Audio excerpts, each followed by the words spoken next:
Yes, it is the Travis and Sliwa Show on your Friday, the mid-morning spectacular. By the way, it is a Bud Light football Friday. We'll get you ready for Divisional playoff weekend. Bud Light, easy to drink, easy to enjoy. Be sure to have some stocked up for Divisional playoff weekend. Meanwhile, Sliwa did the Travis and Sliwa lookie by himself. And he mentioned this. All right, I finally went to In-N-Out. It's been a while since I've been there. I got to brag to Travis. I want to kind of get my order. I want him to feel more confident about my order. Well, I think on a Flashback Friday, why don't we revisit when Sliwa gave us his In-N-Out order the very first night that Travis and Sliwa ever did a show together. Press rewind. Okay, what's in that bag when you drive away? Double cheeseburger, so I'm going double-double. Okay. What's on it? Onions. I go light on the sauce. Okay, grilled or raw? These are important. Come on, get specific. Sure. We'll see if he can do better this time. Let's get to it for a Bud Light Football Friday. The mid-morning spectacular, the Travis and Sliwa Show, is on right now. Yeah! You know what? I got to say, we kind of had the show figured out on that opening night because that could have happened yesterday. That could have happened yesterday where I said, what's in the bag? And you're like, well, a double cheeseburger. Well, what's on it? Onions. Yeah, what type of onions? Like, be more specific. That could have happened yesterday. You could have pulled it right there. Earlier this week when we went through all our meals.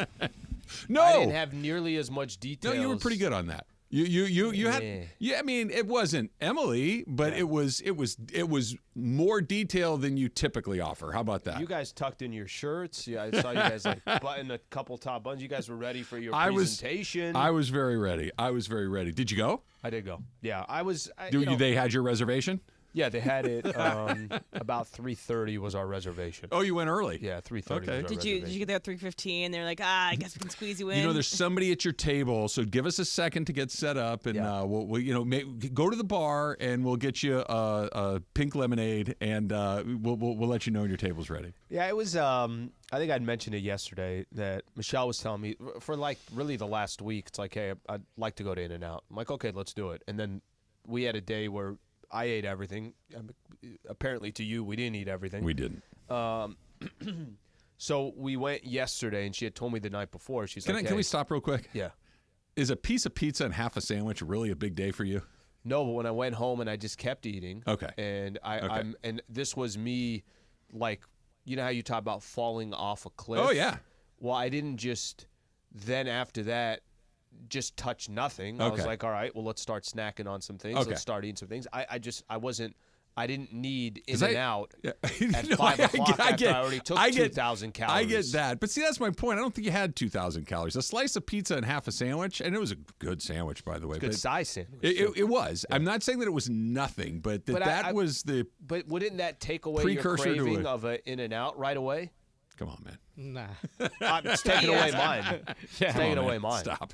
I'm not going to go have In-N-Out right after I had all That's that. fine for you. You don't have to get mad, though, man. Just chill. It's Relax. fine for you. It's okay. Read. I'll fight anybody right now. Yeah, saying chill out is always the best solution to people. I'll fight anybody. It's fine. I don't.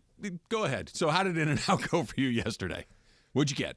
It doesn't miss. No. Like I Yeah, gotta the be double honest. cheeseburgers never miss. Double cheeseburgers never miss. It doesn't miss. Did you get what you talked about right there? Literally double. Raw. I believe you're raw. I'm a raw onions guy. Yeah, I like that. I don't kind of, preferably for Light me. sauce? Get that crunch. No, actually, I didn't mess with anything. So I didn't say Just light sauce. straight up. Just give me. I don't need any substitute. The only thing that I typically substitute, I didn't do it yesterday. Sometimes I like the chopped chilies. Yeah, those are great. But it just kind of takes over the burger. Can. So I didn't do the chopped chilies. I just did my regular standard double, some fries well done, and I called it a day. No shake, no Coke, no I don't pink do lemonade. Soda. I don't really care about the soda. The shake is the only one that I'm kind of standing next to and saying, do I want the shake? Do I not? Typically, if I'm going to get the shake, then I'm probably not going to do the fries. I'm doing one or the other. I can't do all three. I can't sit there and do all three of them. Your look at this man right now is like, what is wrong with you, kind of? I just. I'm not going to finish it. It's like, and she doesn't do shakes, so like I can't even just have a bite or two, and then see if you can finish it. Like challenge yourself for God's sake. Bite of the two of the shake. You're talking about A sip or two, a little spoonful or two. Yeah. Yeah, I probably wasted most of it there. If That's I did okay. That.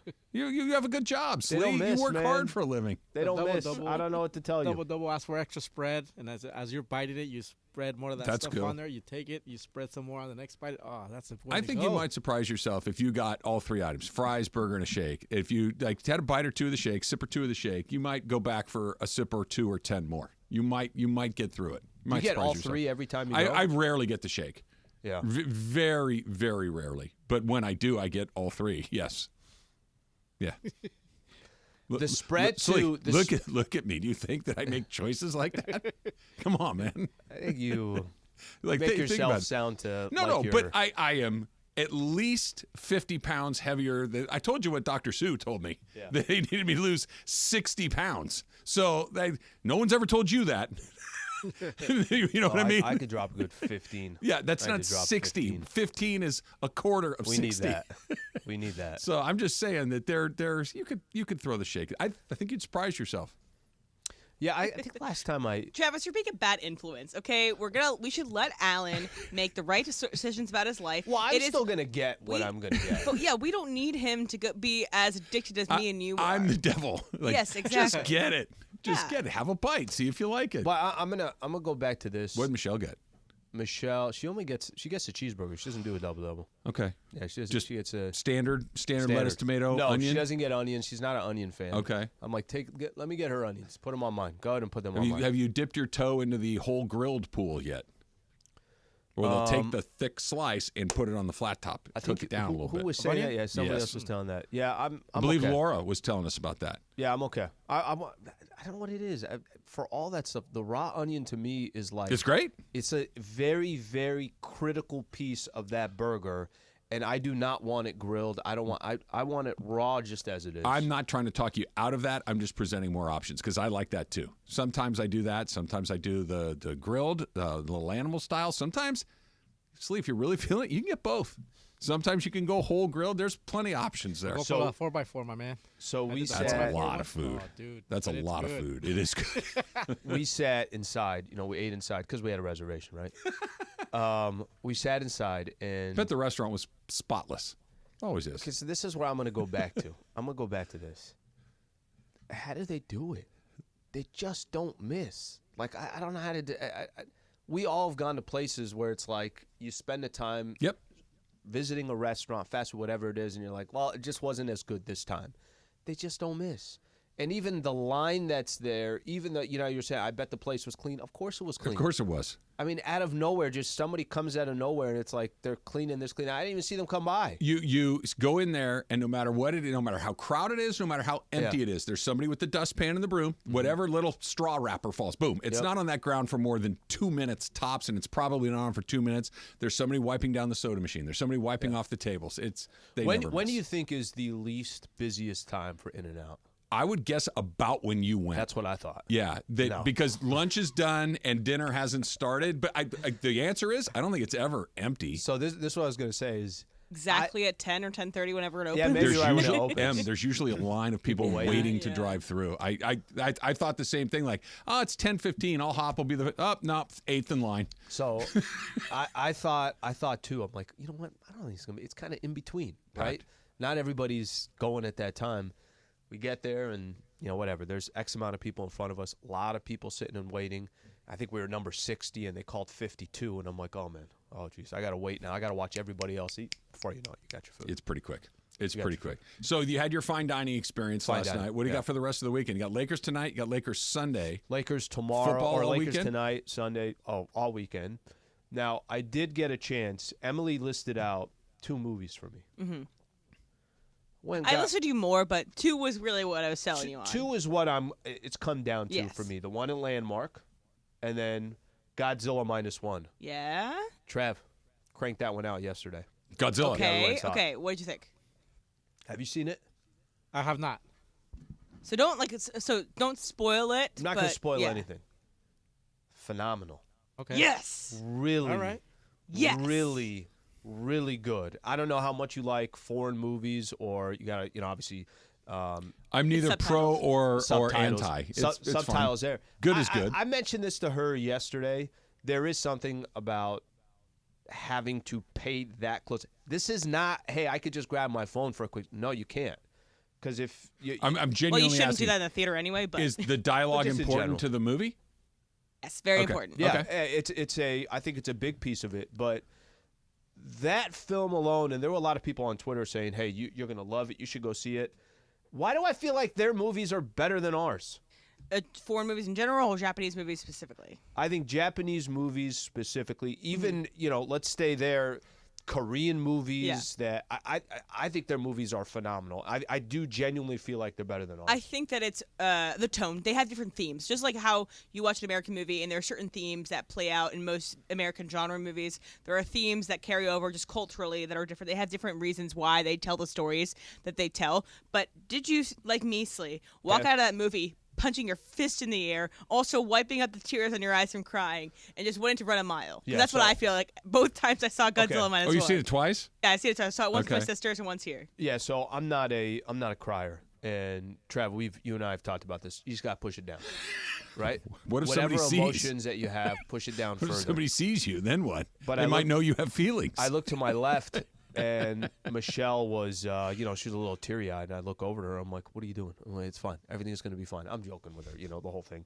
But it definitely leaves you with a certain emotion. Is it, if it's a spoiler, just say I'm not going to Yeah, answer? I don't think we can is answer it that. Tears of sadness, or is it tears of, like, I don't think happiness? we can answer It's it. really, you can't, it Okay. would give away. Yeah, what happened. I'd prefer, Okay. I just won't, Fair I enough. won't answer But any of it's, that. I It's really just good. wanted to, like, You can tell me in the break, because I'm never going to see it.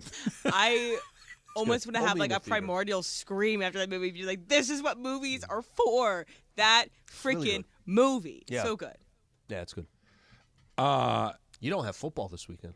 No. First full weekend for you in both of us. since bye week. Since the bye, but I don't count that because there's football waiting for you on the following weeks, right? Like it's a nice little get your breath, but it's not a full exhale that football, as far as work football, is over. Will It's you been still- 21 weeks. Will you still go to 22. SoFi?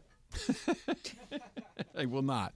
I will not. I've got a few plans. Nothing particularly exciting, but I got some kid stuff. I've got Maybe some a golfing dinner going tonight. on? I'm supposed to play Sunday morning, but it's supposed to rain. So I don't know. I because I live in California and because it's usually very nice, playing golf in the rain is not something I'm dying to do. Yeah, you can just do it next week. I can do it some other day. There will be another day sooner than later. So I don't know. I got my Riv thing coming up on Monday, so I'd like to play. That's right. Because I'd like to have knock a little of the rust off. I haven't been playing a ton. So, but yeah, we got that. I got Kelly's got volleyball tomorrow. Looks good. Awesome. Football. He looks different without any games this weekend. You You look fresh. Slee, I don't know if you know. I'm a new man. Yeah. I've got a lot. Yeah, of you things. were very distracting in our meeting. Maybe we can talk about this on the other side, but I was just distracted by something you were doing in that Oh, meeting, yeah, and yeah, I just yeah. couldn't. Yeah. I couldn't get it off my mind. All right. Well, we'll see what I did. That did it bother you, or just was? We'll get to them. Okay, It we'll pissed get to me it. off We'll- personally. We'll get to all that. It's Travis Lee, 710 ESPN. And for the ones who get it done, Grainger offers high-quality supplies and solutions for every industry, as well as access to product specialists who have the knowledge and experience to answer your toughest questions. Plus, their commitment to being your safety partner can help you keep your facility safe and your people safer. Call clickgrainger.com or just stop by. You never have to.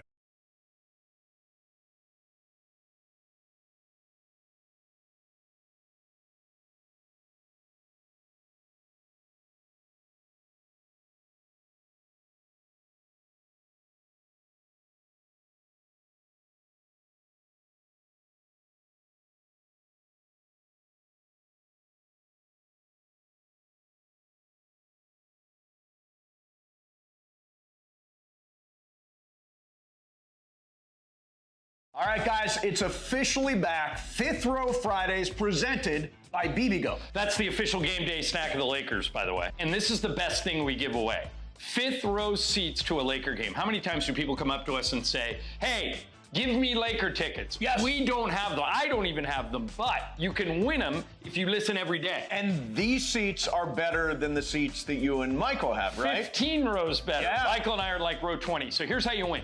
You listen every day to all the shows and take notes. If you can answer 5 questions about what happened on the show that day, you're eligible to win.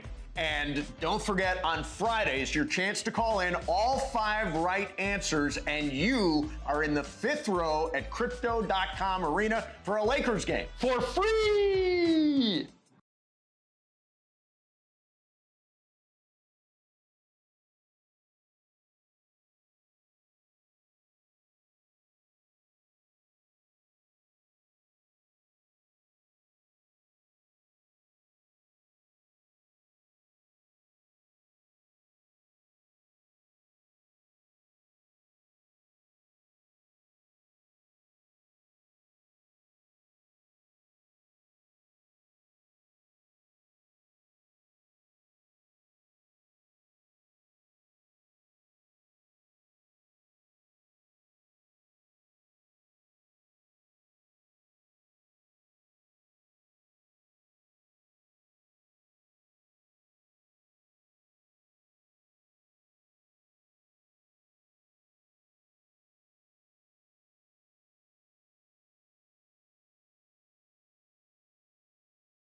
On 710 ESPN. We're going to get to the Lakers here in just a second, but I had a moment at a restaurant last night, Slee, that you're responsible for reminding me of later on, because I don't know if it was me being an impatient, pain in the you-know-what, or whether I genuinely witnessed something that was so insane that I wanted to bang my head on the table. So it could have been either, because I was a little frustrated when I got there, so it might have been just me being in a bad headspace. But what did I do that bothered you this morning? Okay, so you know how people who have listened to the show for a long time, whenever anybody suggests something to you, you take it to heart and you always do what anybody says because that's the person you are. But for a long time, we've been suggesting that maybe, you have some ailments, maybe you have some things that stretching could help. Stretching could be, we have Stretch Labs here, great partner. Which he has, yes. We will say, he has used them before. Exactly. So that was a big step. It was. What I saw during our meeting is sometimes you stand up, just stretch your legs out or whatever. Not exactly stretching, but just to stand up. But you guys were talking about the Lakers, and you have one foot in front of the other, and you're kind of leaning, and you're kind of twisting your body. I'll tell you what he was doing. He was how your muscles might stretch out. It wasn't like a major stretch, but he was just like. Right. stretching my quads and my calves and my hammies. And that was it. Like, And- then he's like, I'm ready to run a marathon. It was just like, it's like watching a dog on its hind legs. Like, what are you doing, Travis? Like, you're changing in front of our eyes. Hey, look, I'm a new man, Emily, and it could last for another month or two, maybe longer, or it could be back to normal tomorrow. I make no guarantees for how long any of this is going to go. I'm making food choices. I'm making drink choices. I'm making exercise choices, and I'm making stretching choices. Parking structure. What's that going to do with our show? Our show's going to change, Travis. We need you to stay the same. I'm optimistic, right? Yeah, this is going to be bad for the show. Stay on brand. Stay on brand. Yeah, no, look. It will go back. It always evens out. It always evens out. Time's a guys. flat Al circle. knows. Al knows. Always evens out. We all are imprinted with whatever we get, whether it's from birth or early, exposure to whatever it is we're exposed to. We are who we are. I'll go back, but I feel pretty good. How was your stretch? How do your legs feel? I mean, about the same. I don't think it really did anything, but I'm trying to That was mix the it up a little bit. equivalent of like a hot yoga 90-minute class for you. Okay, you guys who really want to know what it is? Yeah. My leg, because I've been exercising a little bit more, my legs hurt. So I'm trying to make them hurt slightly less. And I figured stretching. I don't know if you guys know this or not, but a lot of like physicians and trainers and PTs will suggest to you that stretching can be very beneficial. It's something that I learned in the last few weeks or so. Thank you for that input. But you might want to hear that. It seems to have made a difference. By the way, during the break, Whoa. you lobbed a question and it felt like you got like 38 solutions and answers. Yeah, I don't you're want to set. tip my hand too much Yeah, no, because but I it's think such a you're good set. idea. But you're set. I opened it up to the class and I got Emily and Jorge just basically went full Martin Scorsese on Yeah, me. we were kind of mapping out every shot of this. We'll have a shot list for you later. Yeah, storyboards. I can make the storyboard because I know the kitchen, so I got you. I'm thinking garage maybe. Okay, yeah, that works. Yeah, stay tuned. That's for where the beer goes. Travis's socials and Yes. see what comes up there. That's absolutely happening. So Slee, Lakers play a below average Brooklyn team that's playing really badly. Lost 9 of 10. 9 of 10, and they're like 8 games under 500. They're not a good team, but they're actually playing worse than their record actually might indicate. Yep. They've got Portland on Sunday. Portland's one of the worst teams in the league. And Portland just beat Brooklyn in their last game. There you go. So you got 2 bad teams coming up. Then you got the Mm-hmm. Clips waiting for you on, is it Monday? Tuesday. Mm-hmm. You got the Clips on Tuesday. You just beat OKC. You just beat Dallas. Got 2 nice wins in your back pocket. Got a couple of games coming up that you should win. Nothing's a guarantee, but you should win. Yeah. These are teams that are not good at home. And then you got the Clippers.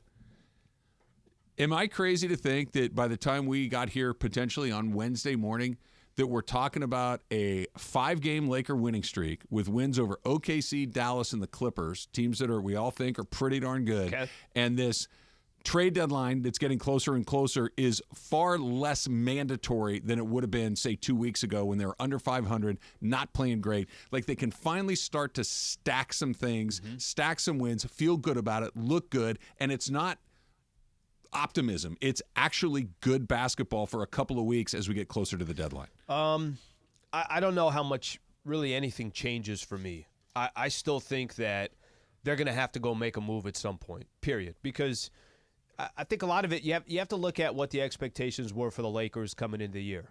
If the Lakers make it to the playoffs and are eliminated in the first or second round, is that a successful season?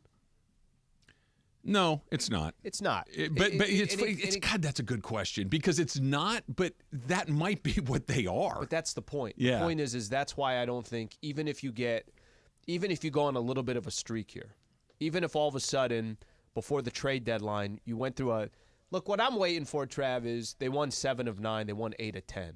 I want one of those. Because, yes. Wouldn't that be what this is if they run off these next 3? Let it be. Let's say it happens, and let's say that now you got a couple of good quality wins under your belt. We are talking about who cares about style points, but you got some style type of wins as well. It's like, okay, not only did they win, they looked really good against that opponent, and then took care of the bad teams. I was under the assumption that coming into this season, you made it to the Western Conference Finals. You kind of surprised a lot of people that you got that far. But the idea and the concept was, okay, well, how do you compete for the whole thing? It might sound a little crazy right now to think, but that was the idea and the concept is whatever team that you put together, Bron and AD are not trying to just get to the playoffs. No. They're not trying to neither is the Lakers front office. If there's a trade out there by the time you get to the trade deadline, and it does have some risk, or maybe even a risk of you're playing really good basketball right now. Do you want to screw up that mojo? I think that's a real good question. Because do you want to screw up that mojo? I'm still on the yes. I do. And if ultimately, I'm not trying to put you on the spot right here. Mm-hmm. Have you seen the movie Bull Durham, and do you know it reasonably well? I don't know it reasonably well, but I have. There's seen a scene in the movie where the Durham Bulls start to win a bunch of games. And it's because Tim Robbins' character, Nuke Lelouch, believes that because he's wearing his girlfriend's underpants and he's doing all these things, that's why they're winning, right? And the the line is never blank with a winning streak, because if you think that's why you're winning, you are. Sure. And that's kind of like, hey, listen, I'm not saying it's perfect, but when you're hot, don't mess with hot. Let hot happen. I get what you're the picture you're trying to paint. But for me, 2 wins against the Oklahoma City Thunder and the Dallas Mavericks have really not changed my opinion about the Lakers. And I think that if at the end of the day, even if they go on a little bit of a heater, and you can't confidently say, with this squad, I think we could hang with the elite in the NBA, then I'm okay with saying we're rolling the dice and we're going to go make a move. Because and listen, I'm not telling you that move only makes sense for the short term. The move's got to make sense. So nobody's saying go do something that's irresponsible. I'm not saying that. What I'm saying is if you can find a move that makes sense and you do feel like it's improving your roster, my opinion on D'Lo is not going to change, I think, over a course of 2 weeks. Okay, what if it's 3 weeks? What if it's just not just but a little bit better? Like how long would they have to go? Or is the trade deadline before what you'd have to see? Because there does come a point where there are extenuating circumstances as to why they were as mediocre as they were for as long as they were. Maybe you don't buy them, but they did have guys in and out of the lineup. They did have guys that were unavailable. They didn't have consistent rotations. They didn't have clearly defined roles. But if over the next couple of weeks, LeBron and AD, you've got LeBron Austin and Reeves and D'Angelo Russell. 100%. They have, but D'Angelo Russell and Austin Reeves in and out of the starting lineup. They have not been consistent. D'Angelo had some injury concerns. It hasn't been everybody's been healthy doing the same thing for a month. They haven't had that all year long. Now that they're starting to get there, and again, the whole thing could be out the window with an injury, but if the bones of this look better for the first time, or not even better, look good, look legitimately good, I think that makes it very, very complicated the closer you get, especially if it continues to look good. I still don't feel like it's complicated for me. Yeah. I don't feel like it's complicated. Can I give you an example? Even if they go through a 3-week stretch, D'Lo's balling. By the time we get to the playoffs, the questions are still going to be there. How do you feel about D'Angelo Russell towards the end of a game? You're doing my Dodger thing. How do you feel about? But here's the You're funny. scarred. No, it's not even scarred. I just saw D'Lo in a playoff run. I saw D'Angelo Russell in a playoff run where the Lakers couldn't use him. You've seen D'Angelo Russell, and you couldn't use him at certain times in that series against the Denver Nuggets. Yeah, no, you're right, and it's a player like, what is this, his 8th or 9th year, something like that? 8th or 9th year. And I'm not telling you he's a bad player. I know you're not, but he's D'Angelo Russell. And what that means is the best part of D'Lo is what you're talking about, the middle part of D'Lo is what you're talking about, and the worst part of D'Lo is that when 8 years in, and I think it's 8, you are what you are. Nothing's going to really change a whole heck of a lot 8 years into your career. He's inconsistent. Sometimes he's terrific. Other times he's not. Playoffs, I can't use you. I can't. So I hear what you're saying, that you're not buying into it in any point of time between now and then. But if you keep winning, I just keep coming back to this is working. Are we really sure we want to do it? And if AD and LeBron are still cranking along and Reeves and all the extra things, it's interesting. That being said, there's already some news that maybe they're going to move sooner than later. There's a little Laker trade buzz out there. That's next. It's Travis Lee, 710 ESPN.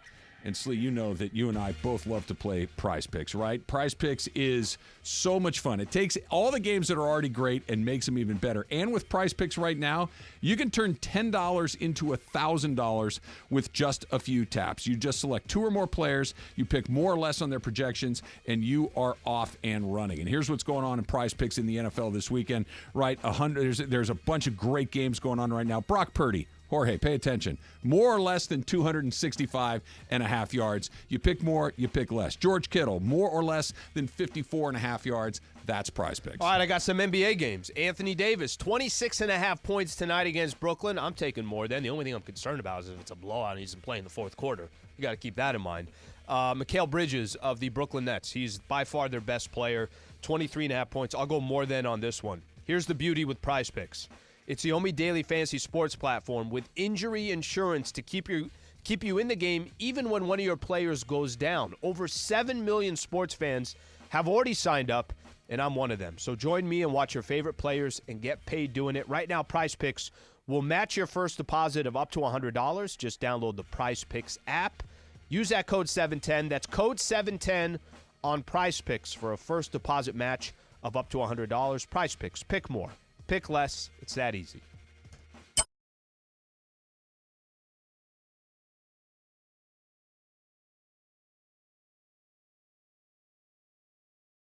Snappy, it's going down Sunday at the 909 Sports Bar. Divisional playoff weekend, sucker. Right here, the greatest sports bar on the planet, inside Yamava Resort and Casino. Ariel, Elroth, and that party. Let's go. Everybody better be out here Sunday for the game. Party, party, or party.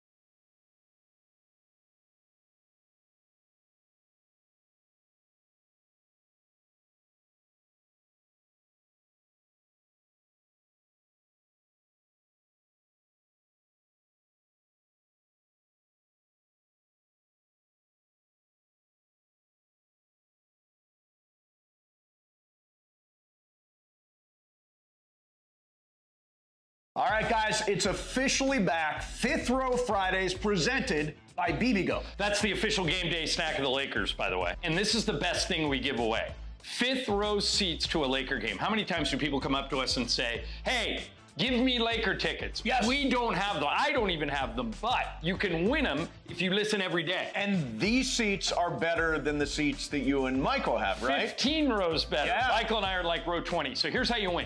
You listen every day to all the shows and take notes. If you can answer 5 questions about what happened on the show that day, you're eligible to win.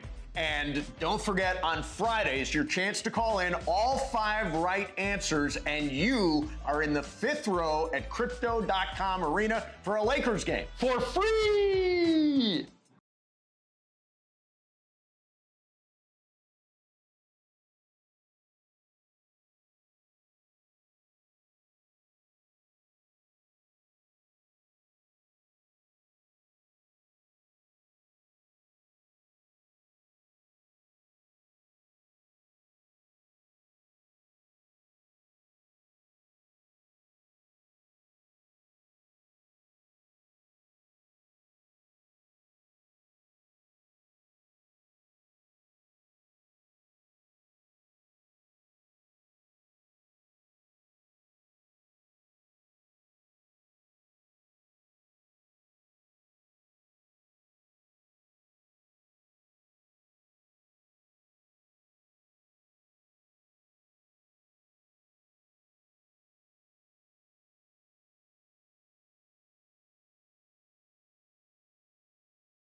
All right, so let's get right to it, Slee. The Lakers and Hawks, this is all according to your guy, Jovan Buha. Yep. The Lakers and Hawks have discussed potential frameworks of a deal surrounding Dejounte Murray. Yep. The Lakers would receive Murray. The Hawks, where Murray is right now, would get D'Angelo Russell, Jalen Hood-Schifino, the 2029 first-rounder, and additional draft compensation. Also reporting that Austin Reeves is, quote, off the table. So a deal that would see Austin Reeves go out feels, okay, don't ask because we're not doing it. Let's just say that's the deal on the table right now. Murray for D'Lo, Hood-Schifino, and the first-round pick plus additional draft compensation.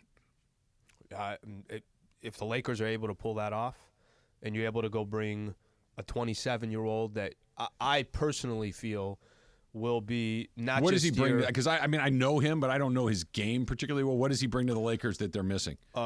Creates for himself, can go get you buckets, shoots just under 40% from the three-point line. Now, I'm not telling you that that's his game. Kind of reminds me a little bit more of kind of a younger version of DeMar DeRozan. Can play defense. There is going to be no question of this guy's going to be in the game in the fourth quarter in a playoff game. That you could take that out the window. Yes, I don't think he needs the ball. I don't think he has to have the ball to be effective, which I think is important. But also, if he has the ball, he's going to be effective. And I'm going to go back to this. What are you really giving up? Maybe this is just me, but if you're in the NBA averaging 22 a night plus 5 assists and five rebounds, you're doing something right. Now, you could say, well, he's in Atlanta. Are his numbers naturally going to go down if he came to the Lakers? Of course he would. AD's going to eat. Bron's going to eat. He's going to eat third or fourth a game, third or fourth on the team. But that actually is what gets me most excited about him. You don't need to have Dejounte Murray on your team and all of a sudden there's a ton of pressure on him. He can be effective without scoring the ball.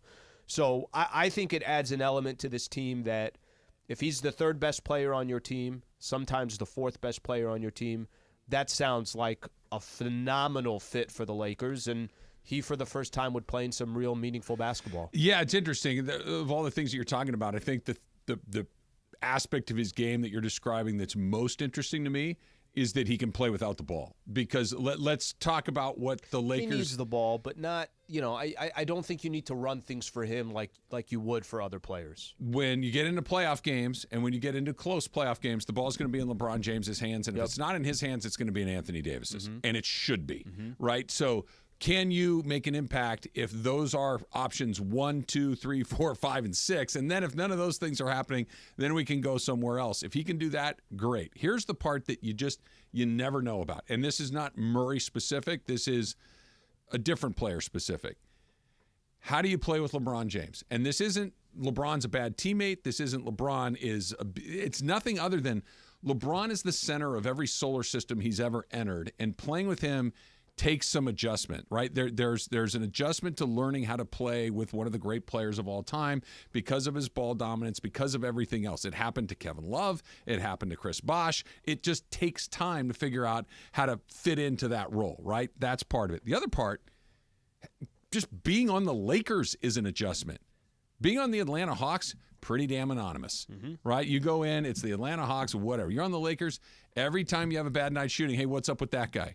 Every night you don't do what that people are expecting. Hey, is he the right guy? Do we need to move on? And I know you can't trade him again and all that, but it's just the fishbowl that is the LA Lakers is unique to itself. Magnify that by LeBron James. Magnify that by we're trying to win a title every single year. How do you respond to that? I don't think anybody knows how you're going to respond to it until you're in it. He may thrive. He may not. And you really can't be sure until you drop him in there. Those are the two things that, for me, and again, this is all predicated on that the Lakers continue to play well.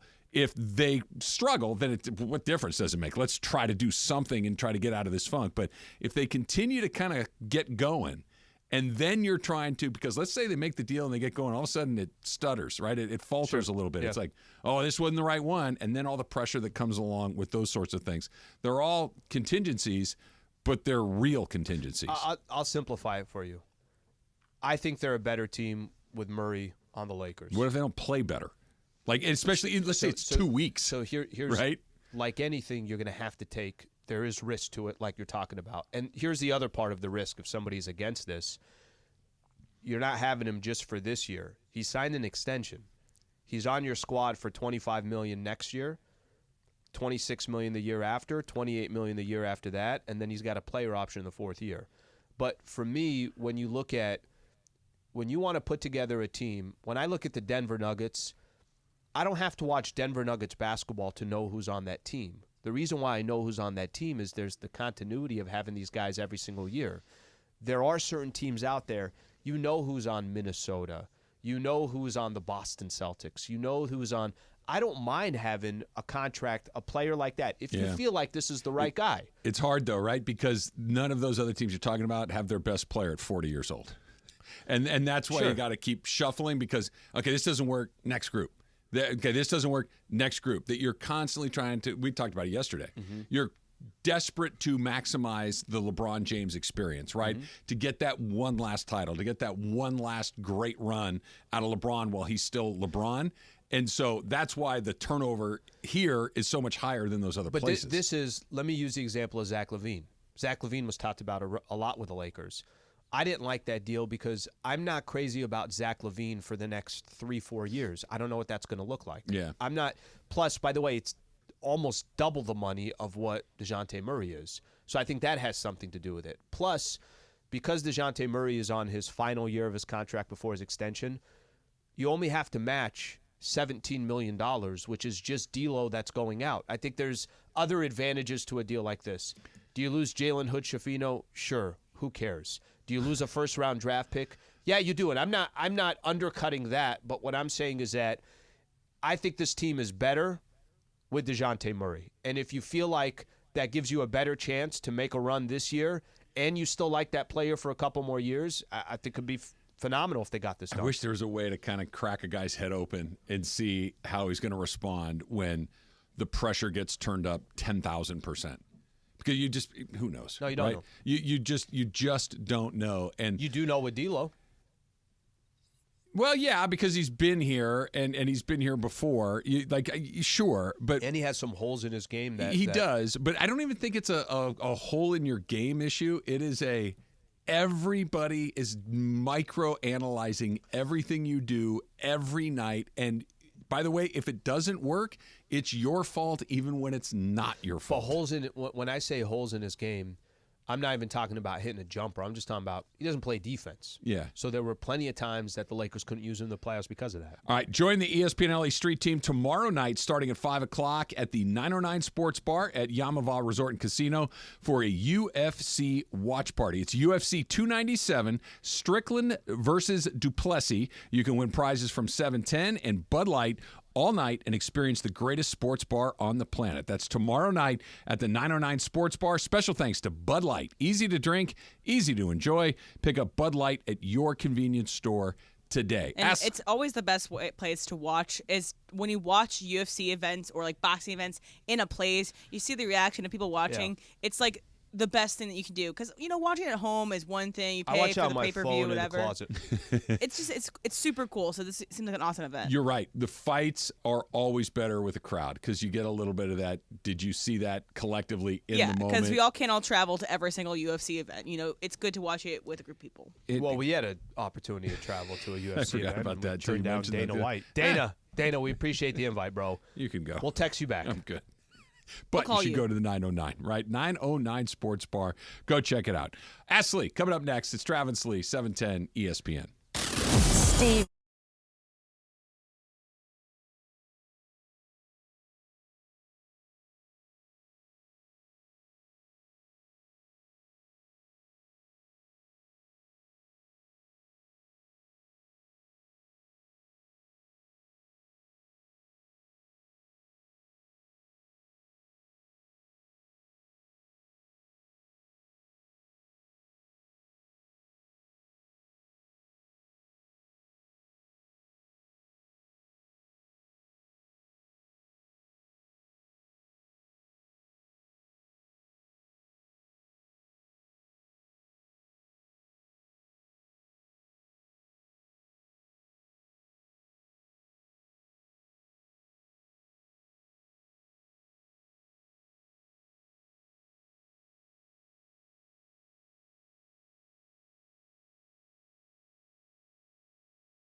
All right, guys, it's officially back. Fifth Row Fridays presented by BBGO. That's the official game day snack of the Lakers, by the way. And this is the best thing we give away. Fifth row seats to a Laker game. How many times do people come up to us and say, hey, give me Laker tickets? Yes. We don't have them. I don't even have them, but you can win them if you listen every day. And these seats are better than the seats that you and Michael have, right? 15 rows better. Yeah. Michael and I are like row 20. So here's how you win.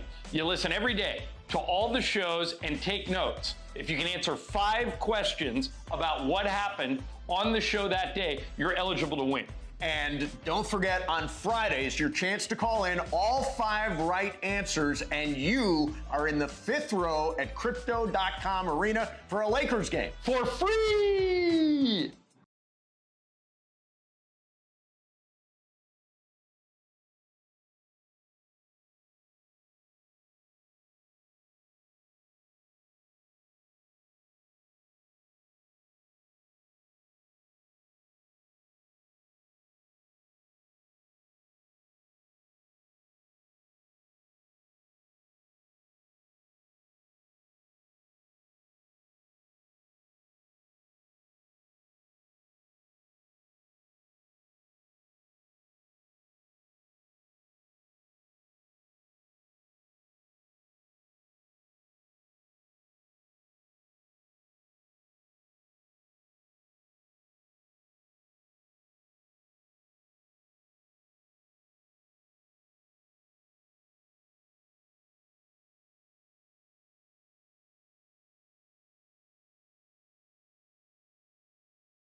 All right, if you want to do an Ask Slee on the phone, you know how to do that as well. 877-710-ESPN, 877-710-3776. Slee, we're going to start with Big E in the Trav and Slee All-Star community.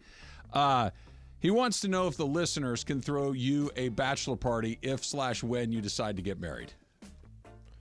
Bachelor party with the listeners. Not with the listeners, thrown by the listeners. I feel like that's an important distinction. That is an important distinction. I'll have to come back to them on that. I have to think that one a little bit more through. Do you even want a bachelor party? Is that something that you are interested in? Honestly, not really.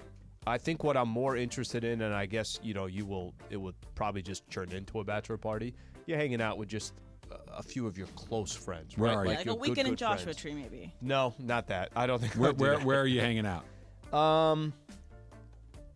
We don't have to go anywhere. I want to make it more simple. So I got a lot of family and cousins down in San Diego. Okay. We find a really nice, maybe it's a steakhouse or something along those lines.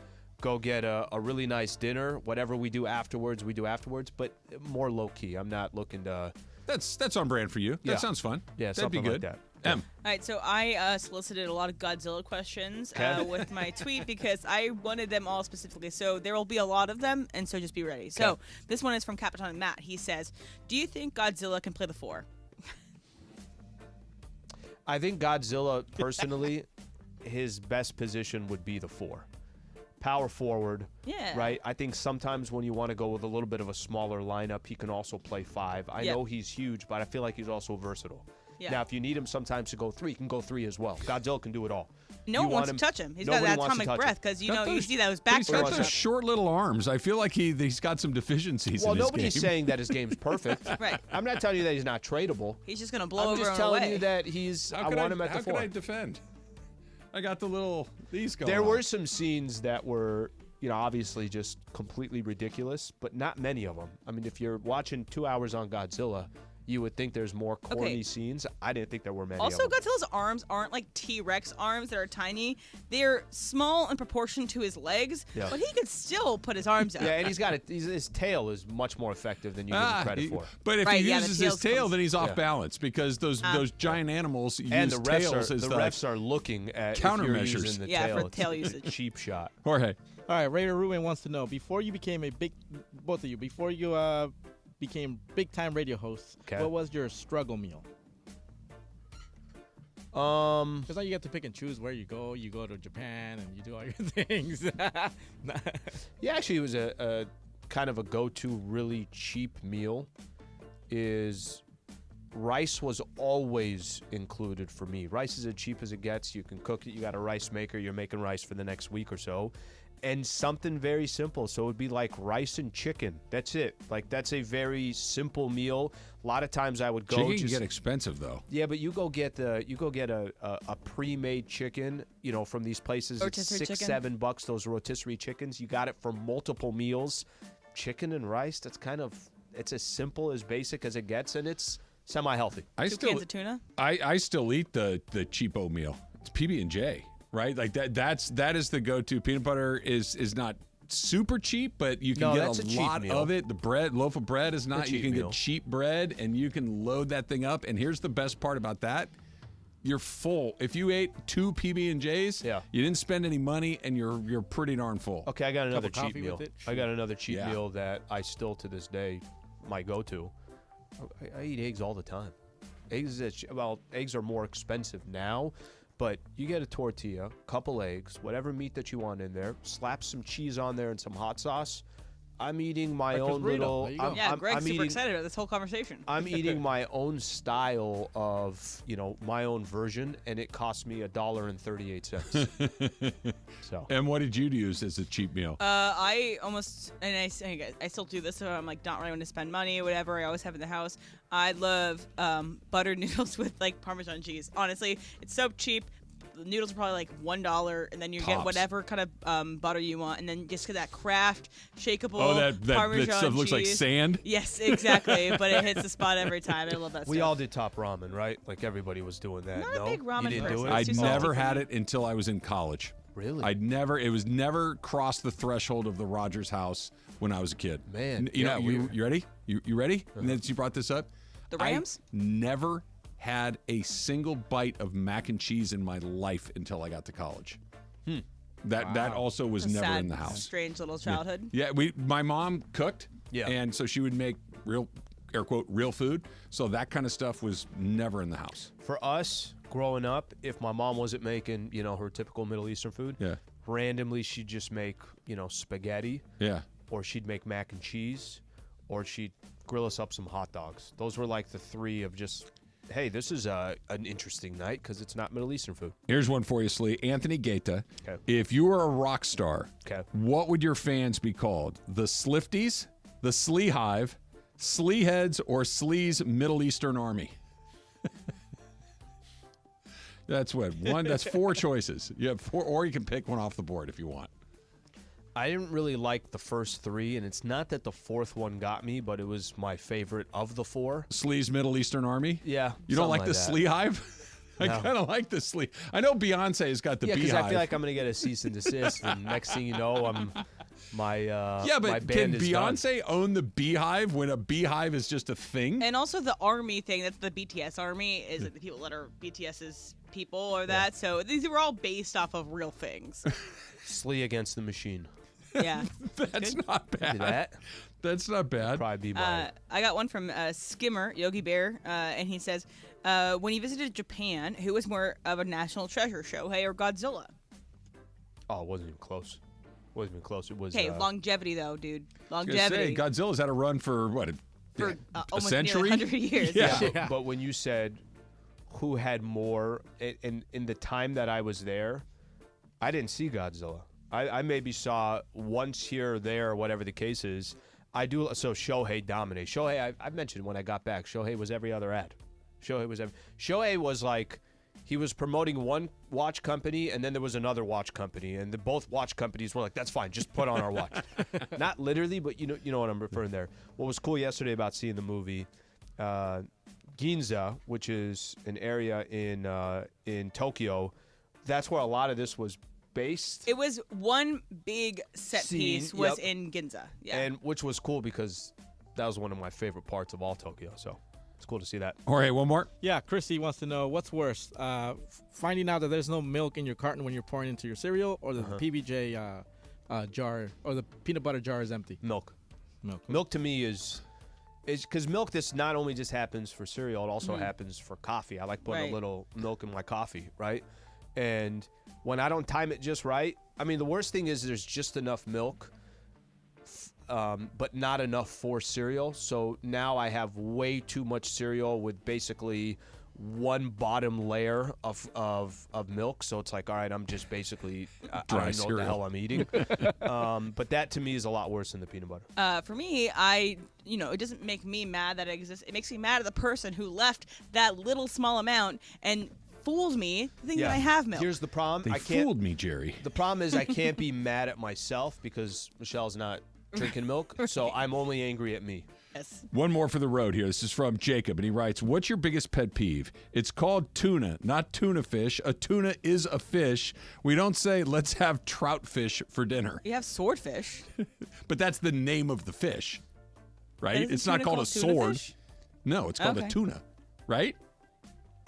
Right, it's like a... Yeah, a swordfish is a swordfish. That's a type of fish, but it's a tuna. It's tuna. Yeah. Small pet peeve here, but I think we all do it. I hate when I'm in public, I'm almost like, I'll give you an example. Yesterday at the theater, I get at the theater. Two guys come sit down. They're pretty close to where Michelle and I are. They're talking like they're at, like at a restaurant. And this is before the movie started, but I'm saying to myself, like during the previews, like talking, like I can't even pay attention to the preview of that. And I know this happens a lot, their disregard for others, you go to Starbucks or something and somebody's got their shoes off or something. Like just the disregard for others. The rules. That to me is probably my biggest of pet peeves. When people get idioms wrong, it drives me crazy. Like, that's the way the cookie crumbles, right? Okay? When they say, well, that's the way the cookie falls, it's like, no, that's not what it is. The crumbling of the cookie. Right. It's you have it wrong. Like, if you're going to try to insert that sort of turn of phrase, can we at least have the right turn of phrase? And it deeply bothers me. Like, it really, truly bothers me. All right, you got any more? We're good. No, we're good. All right. Tonight is another Lakers Live at LA Live. Only when I get interrupted is my other pet peeve.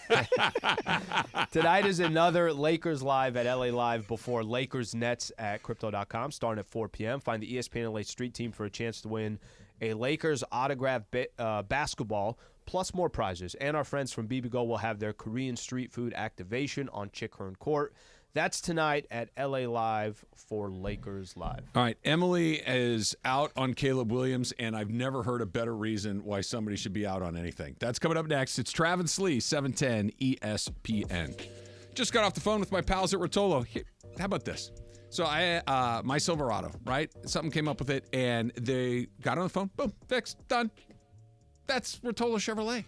This is what they do. They take care of their customers. They take care of their people. They respond. They're honest. They're trustworthy. They're transparent. They're upfront. And this is why you win Dealer of the Year 13 years in a row. That's what they've done at Rotolo Chevrolet. That's what they're going to do for you. They're going to do it for your friends and your family, because that's how you build a reputation of being number one, and that's what they are. Number one, 13 years in a row, Dealer of the Year. Go see for yourself what all of this is about at Rotolo Chevrolet.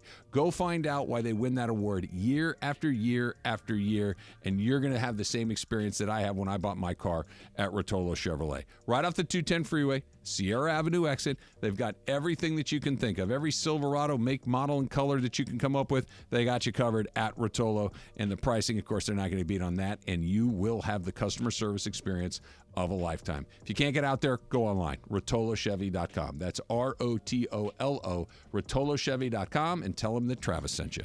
Just being around.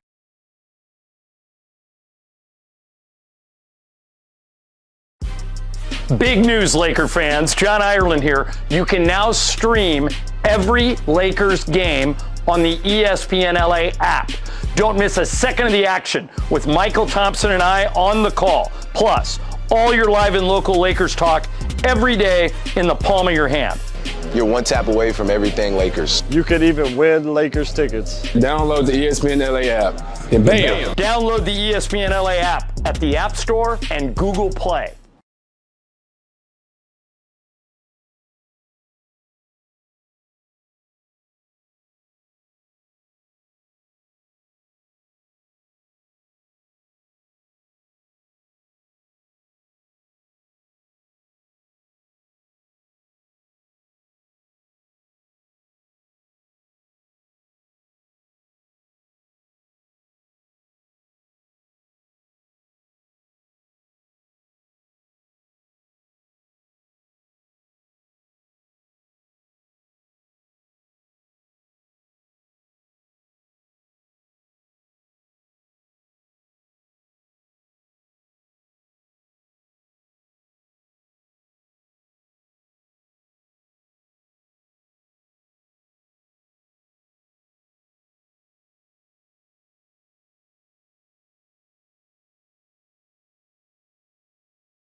Station. It's Travis Rogers, Alan Sliwa. Day has the same person dropped off food at your house twice in one day. I don't Great know. question. Travis and Sliwa. On 710 ESPN.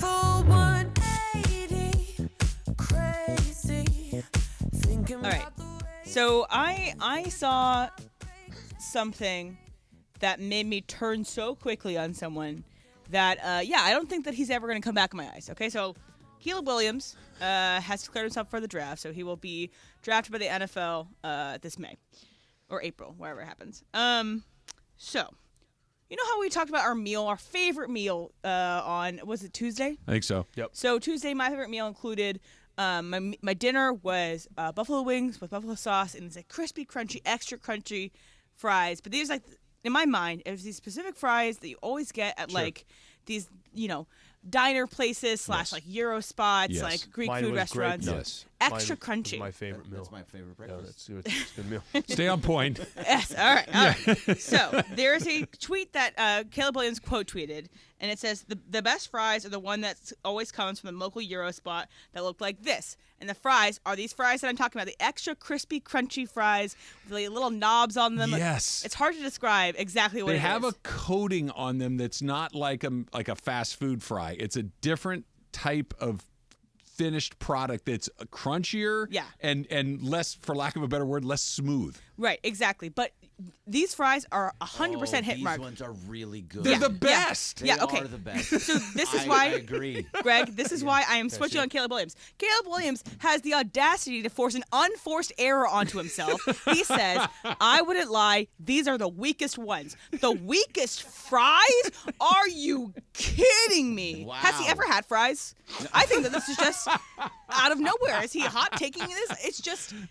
He likes the ones out of the freezer that are just He potato. has no idea what a fry is. Okay, because this is unequivocally the best fry available. It's throwing into triple coverage for no reason, right? Yes. When you had a wide open receiver in the flat, it is an unforced error, like you said, because everybody likes those. Yes. They're not hard to find, but you're always pleased when you run into them. It's like curly fries. Who hates curly fries? This was I've an told easy you this one. before. Rallies, Waffle remember I fries. mentioned Yeah. that They waffle make days? those? It's kind of like that. Okay, great. And Kind of like that. I want to send this tweet to like the Bears general manager and the Cardinals general manager and the Panthers general manager. Whoever has high picks, be like, do not let this be your quarterback because he Have makes you terrible seen decisions. Like posting about this when you didn't have to. You know and what? this is his account. You know what? It's not It's a a fake compelling case.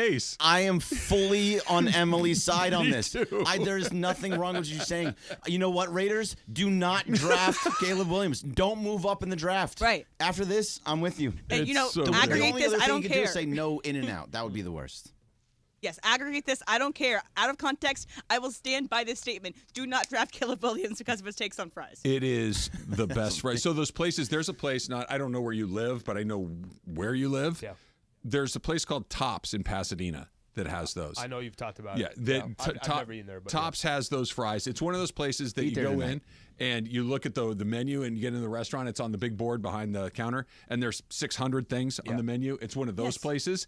They've got Greek food, they've got Chinese food, they've got Mexican food, they've got burgers, they've got pastrami Best sandwiches. place. No, they've too got much stuff. everything. I'm with you too much. They nail all of it. No, nothing's it's the impossible. best of anything, but it's all really good. Like, it's not the best burrito spot, it's not the best burger spot, it's not the best, but it's all pretty good. Have you guys and they got those fries. seen that SNL sketch? I'm not crazy about the places there. Like, we got tacos, hamburgers. I've never been more filet, sure that I'm right. yogurt, No, if you have donuts. if you have 7 different styles of food, Got it all. you don't know who you They are. got it all. You don't even know They who got you are. it. No. They're- Have you It's a I'll do mistake. Tops. Tops, that sounds like a good place. Have you seen the SNL sketch? It's John Mulaney led, and it's about how Pete Davidson's character orders lobster at a New York deli, a New York Greek deli, again, which is this place that has all Right. these things, and like no one's ever ordered the lobster. And they go into, And they have the these whole musical things. Yeah, it turns into like Les Mis or funny, whatever. And again, this is just atrocious to me, and I can't unsee it. It is a Bud Light Football Friday on 710 as we get you pumped up for the divisional playoff weekend round. And this weekend, be sure to crack open a Bud Light. Bud Light, easy to drink, easy to enjoy. Pick up Bud Light at your local convenience store today for divisional playoff weekend. Bud Light, Football Friday, all day long on 710 ESPN. And pay attention to your socials because I am going to put together a video purely of my own design and creation. Jorge Nobody and Emily, helped. Jorge and Emily had Nothing nothing to to do do with it, but it's going to be awesome. It's going to be awesome. Can't wait. Good Can't luck wait to the do it. editor. Am I the only one? That Exactly. likes garlic fries? Garlic fries are good. Yeah, Garlic that's fries. not a hot take. Everyone loves garlic fries. Oh, I don't. No, I don't. Sorry. I'm sorry. Hard pass. I'm on a heater right now. You are. You're fully on fire. If right you now. put them in front of me, I would eat them, but I'd You're never not choose seeking them. out- Well, I would according to never Emily, choose them. everybody At loves a Yeah. Dodger Okay, game, but you don't like- get the garlic fries? No. Can you I don't get smell fries the at garlic baseball fries games. Bro, and then garlic Dodger fries Stadium? are You're like, okay, I really want fries right now. I can skip that. You know what's funny? That's where it started for me. I can't smell them. It was at Well, that's true. You smell nothing. at Qualcomm Charger games. Here you are, freaking. I'm like, are you kidding me? Somebody's getting garlic fries right next to me. Of course I'm going to go get garlic fries. Of course you're going to. They're delicious. Aaron Palmer says, "Why would Caleb do this? I'm lost now. Fight on." Well, he's no longer a Trojan, or at least he's a former Trojan. So you can change your opinion He about was it. barely a Trojan. No, he won. You know what's Greg? I almost said that. I'm like, no, stop. No, He won the won a Heisman Heisman. Trophy. Come on. Stop. Yeah, but Won a Heisman. He won the Heisman Trophy. He was on, like, if you really think about it, it was basically 1 year. He won the Heisman Trophy. He did. Kind of but it today's was college one football. full year, like from date to date, it was like a year. He won the Heisman Trophy. Yeah. So you're part of the program. Like if he Sure, had his only year been last year, it's Yeah. like, but he won the Heisman Trophy and by a 2 mile. seasons, 1 full year. I don't know. Hey, what do you mean 1 full year? He full played years. 2 full years. Yeah, no, 2 full seasons. Yeah. 1 full year on campus. Oh, okay. Is this Oh, like a reading precursor to your semantics, Stetson Bennett joke? Where you just can't wait to come off the top am I rope? wrong about Stetson Bennett? No, you're not. Right. You're not. But Right, it's you can't go to a place for 8 years and not graduate. It's just not. Oh my gosh! Speaking of, Yeah. did you guys see where the NCAA granted that 9 years. Miami tight Yeah. end a 9 ninth years. year of college How does football that eligibility? work? 9 years, Emily. You Like would still COVID be in years? college. You'd It's have insane. 3 years to go. He was in the same not draft class but prospect class as Jalen Hurts, who feels like he's been in the NFL for 8 My years. God. Yeah, 9. That's double plus 1. He better be Okay, can we go getting back a to it? graduate How? year on top of that. Okay, it has to do Injured, with COVID, you know, COVID granted everyone an extra year of eligibility. Yes, and then he was injured, so it Go had to to do with war like for 3 redshirting, not years, or- redshirting things. You got a red shirt. You probably got like an injury red shirt. You got Let's get granted. specific, though. It's not like he was gone for a period of time in these 9 years. He keeps getting dispensations to continue. He's been hurt and it's insane. Bo Nix was too much. Michael Penix, too much. Some others as well, but 9 is. gonna be Who was the guy 42 from when he Miami years ago? finishes. Gino Torretta. Gino, he wasn't not that one. The one that was 26 years old, came into the league. He played with Carolina, I believe. Gino Torretta, right? No. I'm trying to think of. I can't. I'll think about it. It'll come to me. There was later. because he went and played baseball and then came back, right? That's the guy we're thinking it of. Might be, but he got Yeah. drafted in the NFL. He was 26 years And- old and when he got Chris drafted. Weinke. Chris Weinke. That's thank you. it's Florida State, not Yes, Miami. okay, yeah. I know it was in the Florida area. Yeah. It's Chris, and I think Weinke was a baseball guy. I Yeah. think he went and played Yeah. professional, and that was before they got smart and said, "Go ahead and do whatever you want. just You can do do it." both." He was a baseball guy. Why are you here? You know, Trav, don't cry over spilled tomato juice. All right. Does that bother you too? A little bit. Yeah. It really does. Yeah. But I just Get wanted it. to. Let's get not it open to- up that can of beans. It's a can of worms. And you spill the beans. You don't spill the worms and open up a can of beans. Like, just get it right. And you shouldn't have canned beans in the first place. It's like those Why are you here? That's why I'm here. Was just to give you an idiom that was wrong. He said he was Early going bird through gets like the 5 or 6 insect. of them. Yeah. Okay. What's that, Em? Early bird gets the Early insect. bird, yeah. Early bird gets what they want. It's like, Grape no. nuts. Get the worm. Bothers me so much. It's the stupid things Gets the that milk. you got. All right. I need to move on. This is going to drive me crazy. Something's happening this weekend, divisional round, that's never happened before. It's coming up next. It's Travis Lee, 710 ESPN. Check off that New Year's bucket list with tickets from Vivid Seats, your home for every tackle, slap shot, and slam dunk. Vivid Seats celebrates fandom with unbeatable rewards like free tickets, surprise seat upgrades, and annual birthday deals.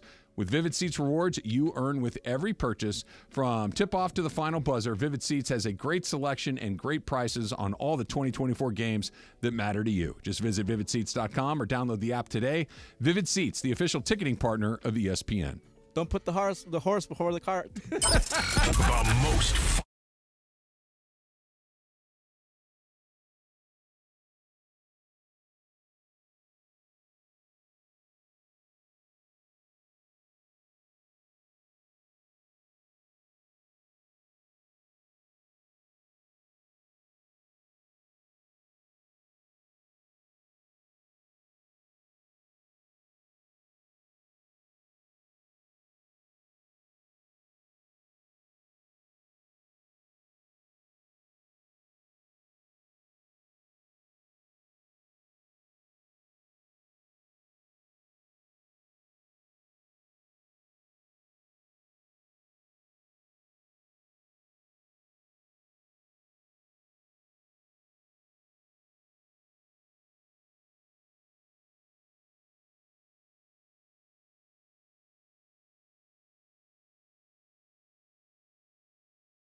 ESPN.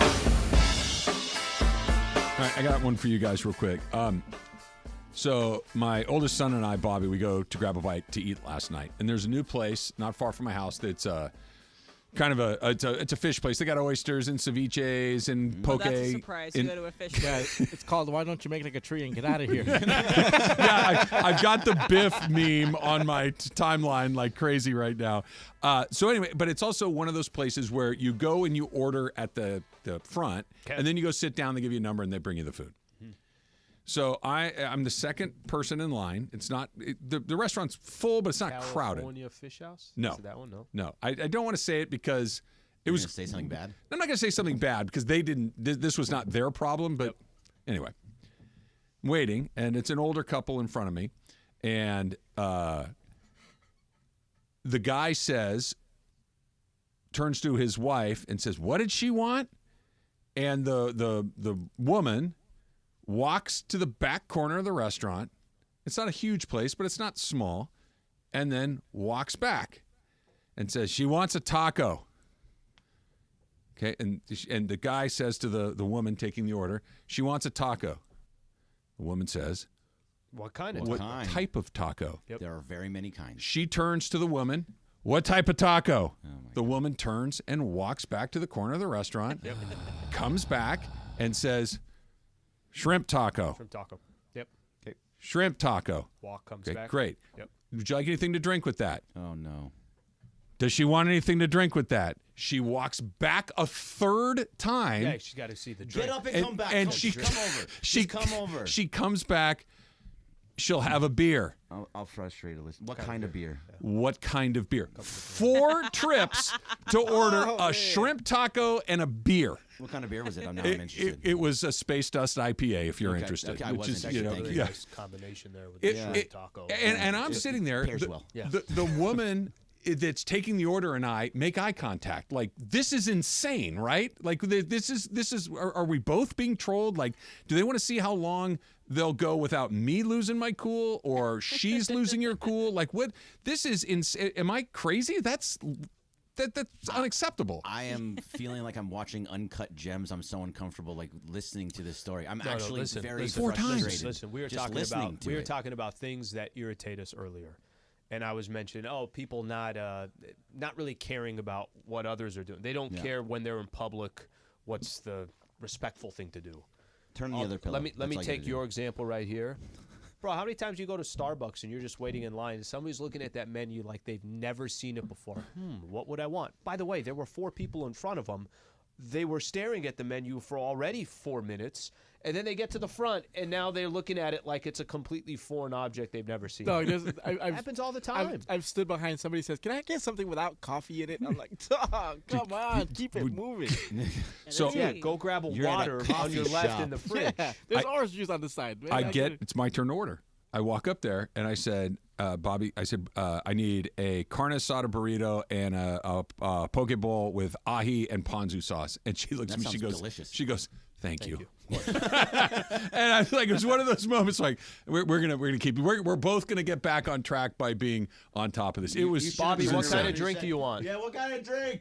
It was yelled it into the back of the restaurant. Absolutely insane. All right, so something's happening this weekend that has never happened before. Love it. Patrick Mahomes is playing a road playoff game. I know, Why am I excited about this? Because it's amazing that this has happened. It's taking this long for it to happen. Patrick Mahomes has never done both of these things. He has never played a road playoff game until this weekend when he will play in Buffalo. He's been on neutral fields because he's been to the Super Bowl 3 times. Right. He's also never been the starting quarterback of an NFL team when that team didn't reach the AFC Championship game or better. Damn. It's unbelievable. Okay, so he has played in the AFC Championship game every year of his starting career. He didn't start that first year, and they've always had it at home. He's never had to go on the road. This is one of these things that you got to kind of like LeBron, Tiger, Kobe. They're like some of these guys that like, wait, what? Like, you need to really stop and think about that. Patrick Mahomes didn't get in the league last year or even 2 years ago. He's been doing this for half a decade, and he's never gone on the road, and they make the playoffs every year. How old is Patrick Mahomes? 28. 28 years old. So at this point, actually a little older than I thought, even though he's not old at all. No, you're under 30 at that point. But also, so Brady's obviously the best quarterback of all time. He has the 7 championships, and he's done all these amazing things. Patrick Mahomes is on pace to destroy him in that sense. If he keeps going at this pace and continue going to AFC championships, going to but he's got to do it Bowls, like another 12, 13 years, which and he is has to win every time. bonkers. Well, yeah. Either way, so if he goes to 10 championships, if he goes to 10 Super Bowls and he wins, 5, But I think that's. I don't even think we should compare. Let him just kind of do. He's on pace to. But just not that it's going to happen. What he's doing at this stage of his career, the fact that this is the first time he's been on a road for a playoff game. Does anybody have any doubt that he's not going to ball out this weekend? Because I don't. Here's what I know for sure. I think he's going to doubt. I think he's going to be great too. So I'm with you 100%. But here's what I know he might have a bad game. Even Patrick Mahomes could have a bad game, but it won't be because he's scared. It won't be because, hey, I've never been here before. It won't be that. Like never. Even though he's literally never had to do this before.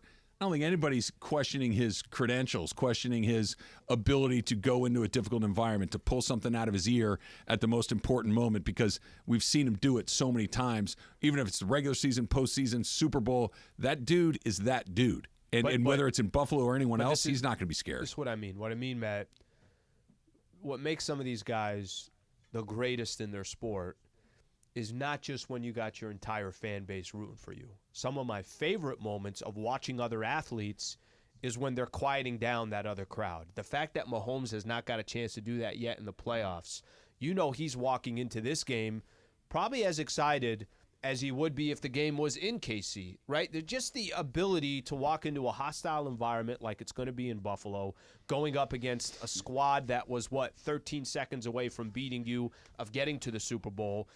I think this is what makes this game so exciting. Aside from the matchup and everything else, I want to see Mahomes with 70,000 people cheering against him because I think he's going to shine. And it's amazing. It's also, I feel like this is probably the best of them we've seen of Mahomes, because this year has been crazy for him. Guys are dropping passes left and right. He does not have a go-to wide receiver, really. True. Rashee Rice came out and was really good. He had a good game. And he is becoming that guy. He's becoming the Tyreek Hill type guy. But Travis Kelce is dropping passes. Yeah, he is. Everybody else around, all his receivers are dropping passes. Pacheco was hurt for a lot of the year. He had to do it all himself to get here now. And he's got a really good defense. And he's got a really good defense, but he's doing so much of this on his own. I think this is extremely impressive what he's doing. So he's got a chance to win his 13th playoff game at just 28 years old. This reminds me, let's do a little game. Let's do a little last man standing, Jorge. All right, we're going to go around the room. Okay. The other 7 guys that have won 13 or more playoff games as a starting quarterback are, Greg, you're first. Brady is at the lead at 35. Oh, my God. Man. Brady has the most at 35. Slee. Let's go Joe Montana. Joe Montana is second most at 16. Emily. Big Ben. Big Ben I was gonna use also has he should be on the 13. list. He is in the list. Big Just Ben, barely made it on. He is at the 13 threshold. Jorge.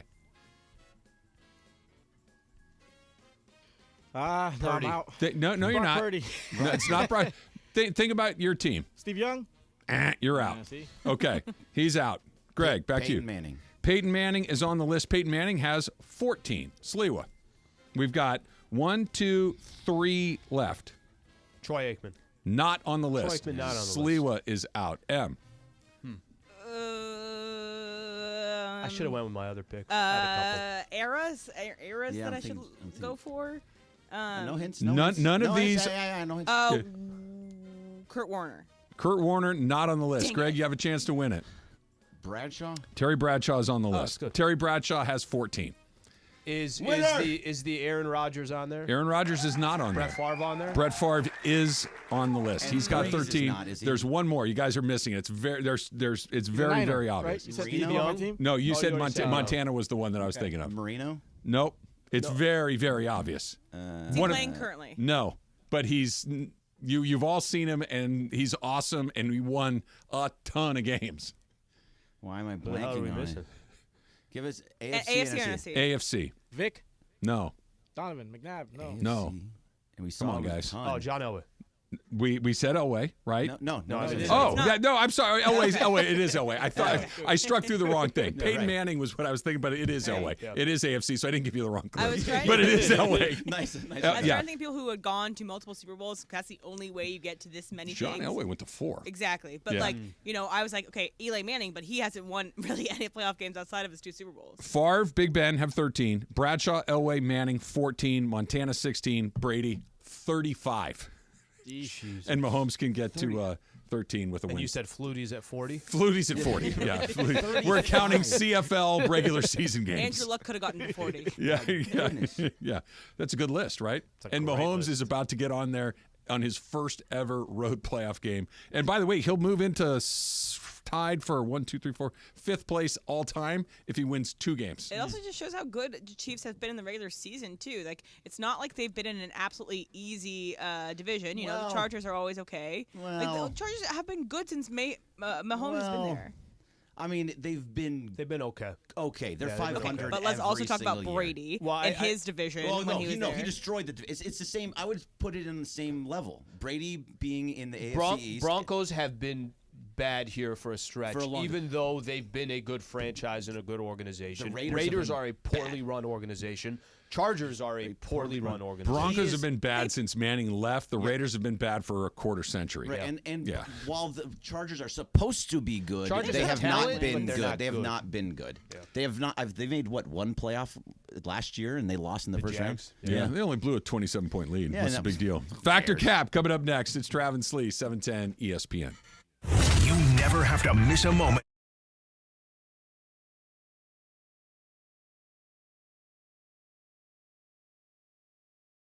All right, guys, it's officially back. 5th Row Fridays presented by BBGO. That's the official game day snack of the Lakers, by the way. And this is the best thing we give away.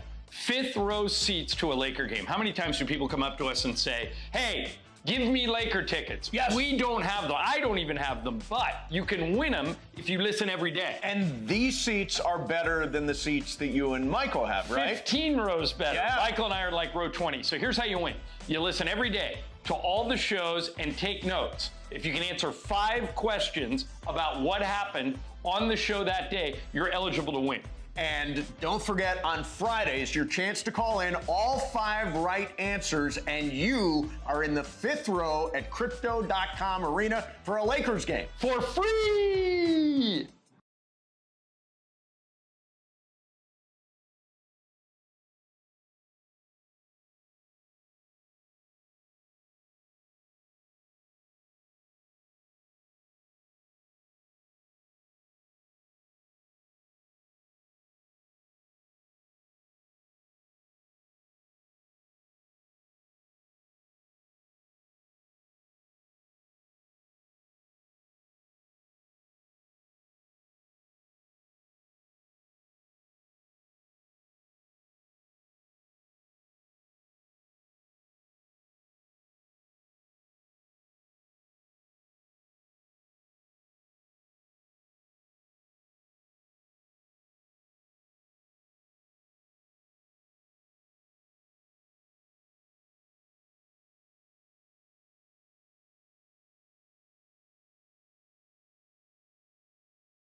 That's so cap, Dad. Everything I've said is a cap, but I'm going to go back. First of all, it's not a cap. It's No, it just is a cap. Welcome to Factor Cap. Hey guys. Hey Berg. Hi, how are you? Still upset about this Caleb Williams thing. It's a good thing to be upset about. Because You're not wrong. I opened my phone and it was still on that page of Caleb Williams' post, and I was just like, I can't do If this. you start a petition to have him not be the number 1 pick based on that, I'd like to be the first person to sign it. And maybe he would just fall to the Steelers. Who I'll knows? be right below you, signing.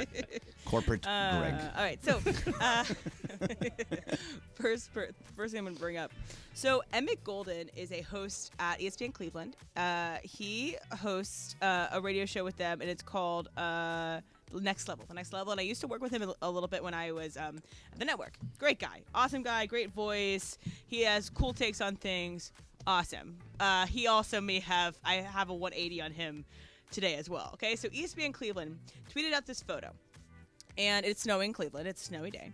And he has his, snow boots on. Like they look like Timberlands, but could be not Timberlands. And so the boots are on the floor. He is leaning back in a chair like we all do in the studio, and has studio similar to ours. He is leaning back in his studio, and his feet are up onto the desk with no shoes on, but with socks on. So he has his socks up on the table on a shared desk like we all share our studio desks, okay? So this is a complete foul. Travis, Factor Cap. Fact. I mean, that's disgusting. Come on, man. I don't want to hear that your socks are clean. I don't want to hear this, that, or the other thing. It's your feet.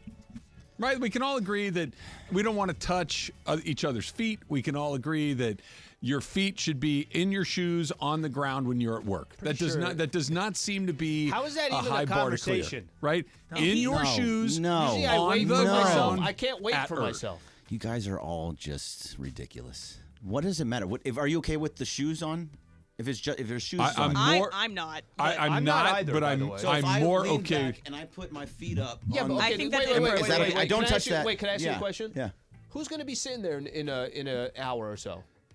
Mason or not in the middle. Ireland's going to be sitting Mason there. will be over there. Somebody's going to here. be sitting there. Why would we put our feet where somebody's going to be sitting If on I putting don't- their hands if- and their feet there? Why would or their hands there? If I don't touch the microphone, what matter? What does it Greg, matter? you're being too casual. You should not do that at work. My hands are going to be right here, right? My hands are going to be right here. Yeah, it's Friday. Why should you Casual be Friday. putting Come on. your now. shoes where my hands are going to be going? I mean, I really don't see a problem with it. I think you guys are all being germaphobes, and it's not that big of a deal. All right, Al? He just went off in it. Yeah, I think. Let me add something to this too. I'm going to take my shoes off and do it in my socks. Even if somebody thought to themselves, okay, hey, I'm going to take my shoes off, which you should not be taking your shoes off, but let's just say somebody thought that, and they had their shoes off, but it's under the desk, something along those. I still don't agree with that. Now you're going to put your feet up here? It's insane. Somebody help me understand this. I don't get it. The world's falling And apart. he tried to justify by saying he didn't want to put his snow boots, up onto the desk. Then don't put your feet up on the desk. Right. Are you Don't okay put if they're either. on the chair that you sit in? No. No?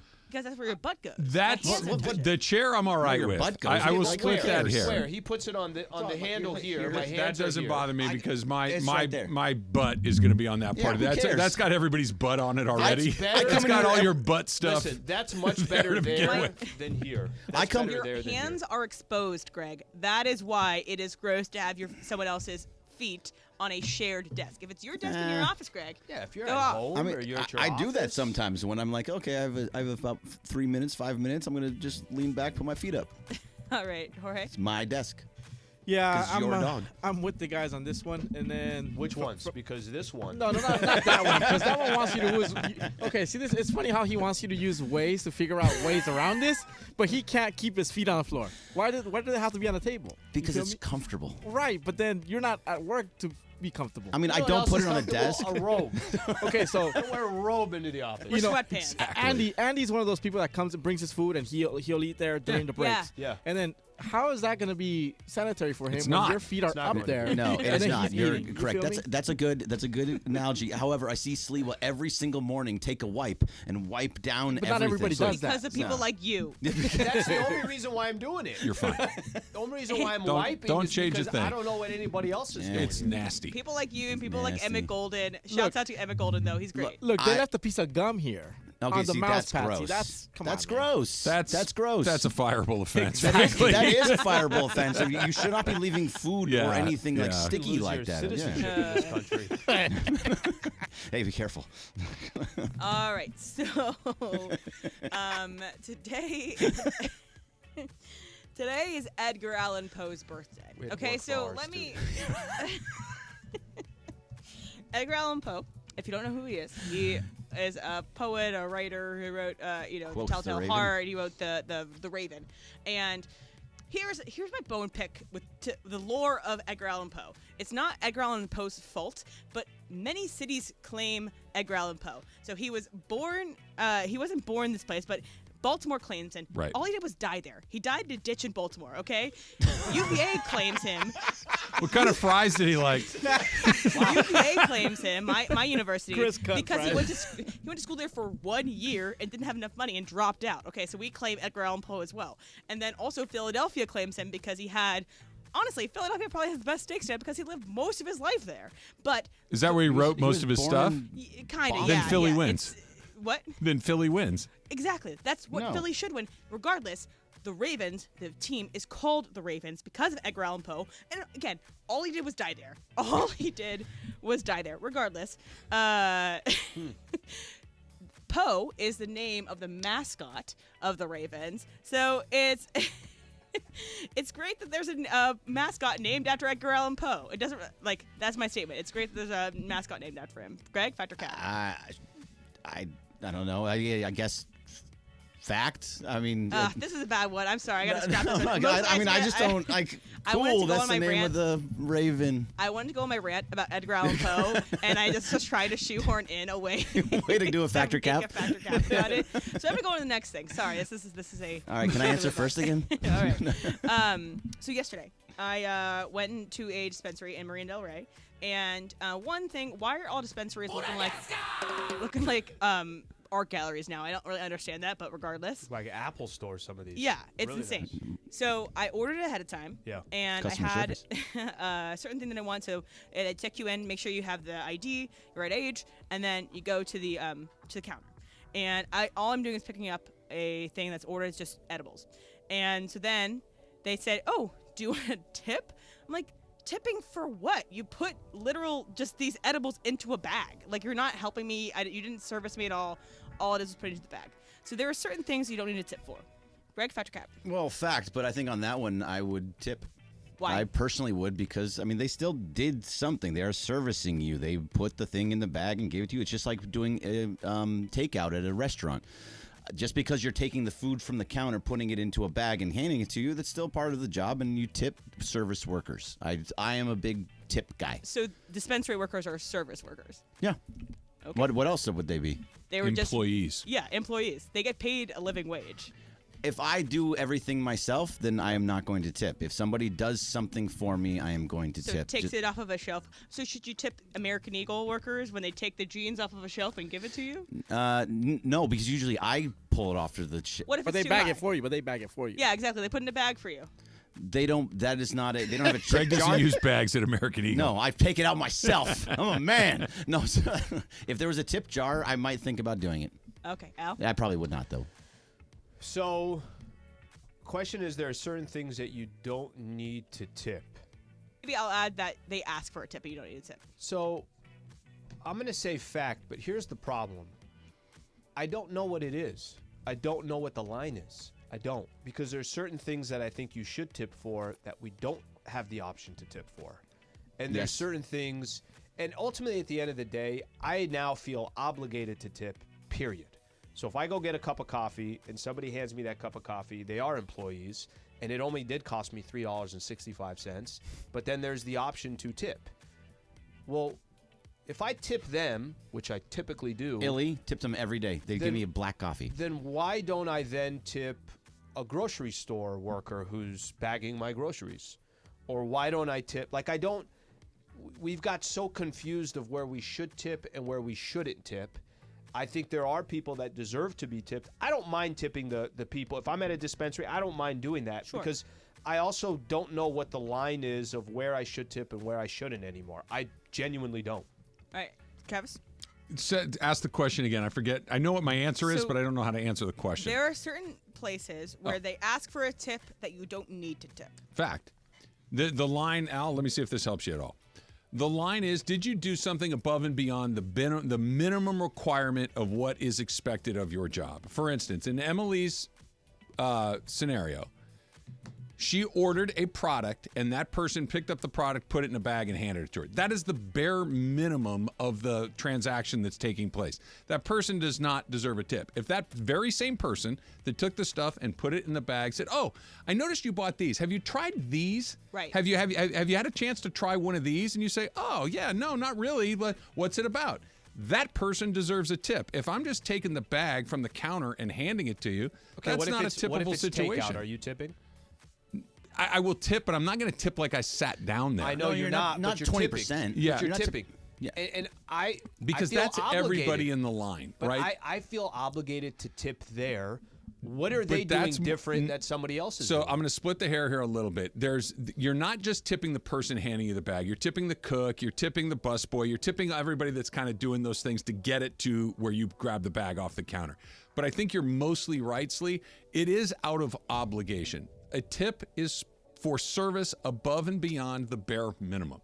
This is like an Uber driver who takes you from A to B, right? Okay, that's the job. But if the car's clean, if they have a nice conversation, if they offer you a little bit, then there's a little bit extra. Have you taken an Uber where you didn't tip? More often than not. Look, I feel obligated. I just forget to tip. sometimes. More often than not. Well, but then when you open up your app again and it asks you, do you want to tip? I'm tipping for the person that I took a month ago. But I usually do not it usually because doesn't have it from the you know my Uber vibe. I want to sit there. I want to get there. I want to get there safely. And if it's just A to B and that's it, that's cool. That's the job, right? Right.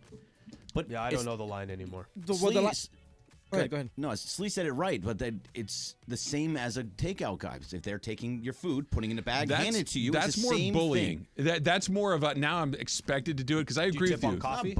Almost never. Okay, I almost tip on coffee. So you go to Ellie, you don't they're tip staring them? at my eyes there while every I'm day. getting ready to tip or no tip. See, the line gets every day. lost. The line gets lost here because when you go to Dodger Stadium, there's those refrigerators that you can go grab your own beer. Right. You stand in line, you pay for it, they open it for you, and then you pay, and then they flip the iPad and they say, "Hey, feel free to just fill out your total." I don't tip for that either.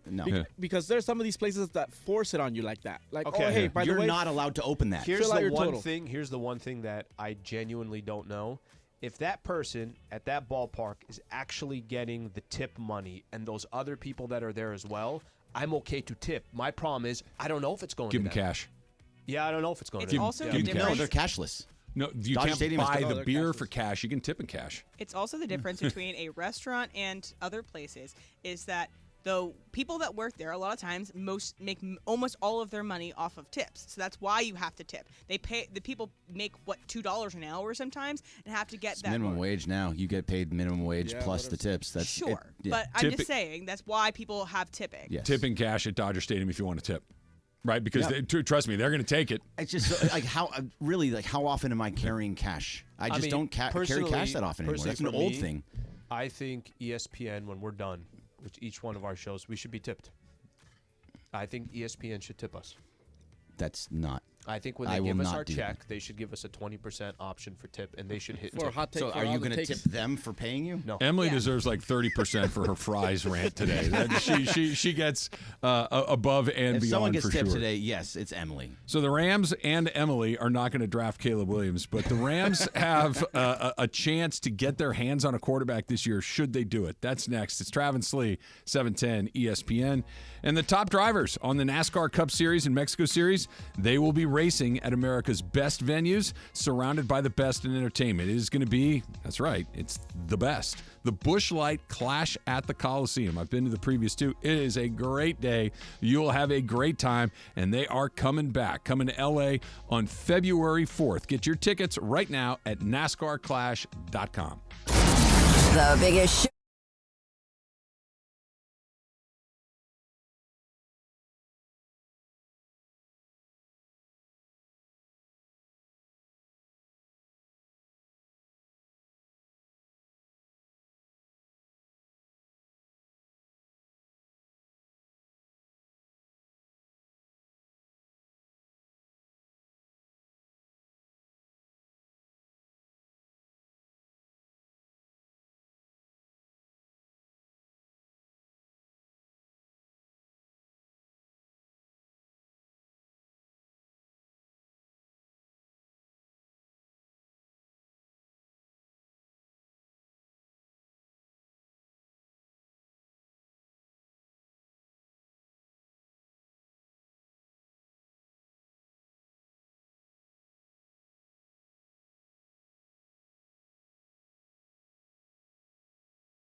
from LA Live.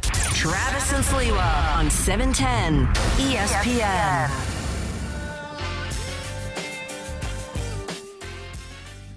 Join the ESPN LA Street Team tomorrow night starting at 5 o'clock at the 909 Sports Bar at Yamava Resort and Casino for a UFC watch party. It's UFC 297.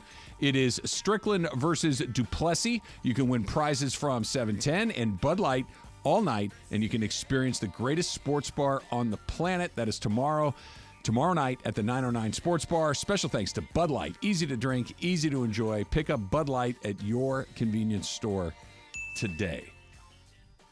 I'm still, Emily, amazed at your fry take, and I'm a little grumpy, I should say, that I didn't think of it myself, but I do think that it created an interesting opportunity. This is from Ramon in the Trav and Slee community. It says, Trav and Emily, how do these two not have a food show where they travel, eat, and throw in pop culture and sports? Yeah, that part's true. I think it's because we have a very different, let's just say, palate. Wouldn't that make it better? That we disagree on every time that we go to a food place? Well, no, just that if we find something that we both like, that would be good. It's great, yeah. And why you like a certain place and maybe I wouldn't, and vice versa. I think it would create conversations. Yeah, that makes sense. Well, travel, no. Like, depends on LA how travel. Travel, yeah. LA, look, there's 20 million people here. We got plenty of places to go. There's plenty of places to try. All kinds of food here. All kinds of food here. Yeah, we'll start at the Olive Garden. We have a date, right? We do have a date. Oh, we do have a date. Yeah, we got a date, Slee. We're Jalivo de Jardín de Olivo. Jardín de Olivo. Thank you. Gracias. Next week, right? Simón. Yeah, next week. So we'll go from there. Have you already perused the menu? Are you doing the Taste of Italy? I think that's my tour of Italy. Tour of Italy. My best chance to. Yeah, I just want to try everything. That's all. I just want to try everything. Give me a little bit of everything. I bet I know what it tastes like. The best thing on every menu is always the sampler. Yeah, well, the appetizer. You know what? You know what I don't do in my 2024 new Travis, right? I'm going to make an effort to order the sampler more often on the appetizer thing, because my goodness, has that ever missed in your life? It has never missed. The wings are always good. Calamari's always good. Potato skin's good. But what if we just got a little bit of everything? Some onion rings. Onion rings, Slee. Yeah. Let's go. What do you like on your onion rings? What do I like on my onion rings? Yeah, just straight up, nothing? A little ketchup, a little ranch dressing? I'm doing ketchup. Okay. Yeah, I'm doing ketchup. Great choices. No, thanks. Like horseradish sometimes is good, or some just straight up? Yeah. Ooh. I think that's what it's called. Oh, yeah. I just have never had that. And then my dad, I think my dad usually does it when he makes it. Then also some like aiolis are good too. Yeah. In. So the Rams have a first-round draft pick. Correct me if I'm wrong here. I believe they picked 19th. I think that's where they're going to land in the upcoming draft. They haven't had a pick since they drafted Jared Goff back in 2016. Wow. That was their last first-round draft pick. Was Jared Goff. Jared Goff feels like he's been in the NFL for super long, and he has. I mean, 2016 is a long time. 2016, their first year here. Yes. The 19th is right? Okay, so they had the 19th pick in the draft. Mm-hmm. Les Snead was asked about that, about whether they trade back, whether they use it, whether they bundle it into something else. And he says, it's a little too early to tell. We're not going to Minnesota Viking this thing and just pass. Don't want to get on them. That's very funny, because who can forget the Vikings just forgot to pick and somebody else got to jump ahead of them in the draft, which is pretty great. So the Rams will not just abstain from using their pick and let the next team go. But it does bring up an interesting conversation. The Rams have needs. I think they need a corner. Yep. Probably more than one.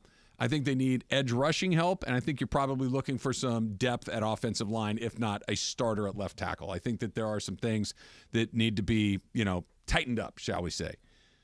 You also always need to think about what's coming next. And specifically, Matthew Stafford is in his mid-30s, still playing at a very high level, but he's not playing another 7 or 8 years, I don't think. He might not even play another 4 or 5. So do you draft your next quarterback now? Because most of the good quarterbacks go in the first round. You have an opportunity to get that guy and decide to groom him for that job. And I think that the most important decision has already been made. We'll do it next. It's Travis Lee, 710 ESPN. Hey,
for Lakers Live. PPGO is so good too. It's just it always hits the spot, especially like for a game. You don't want to spend the money on the stuff inside the stadium, so you just grab some like PPGO at these carts. It sounds great.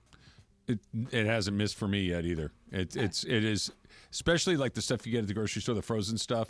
Right.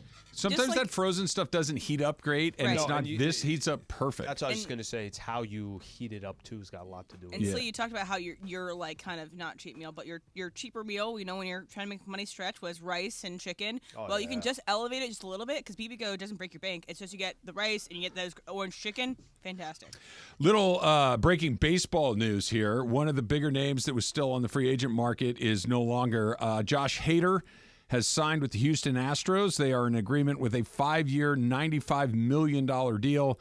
That, according to ESPN, no deferrals.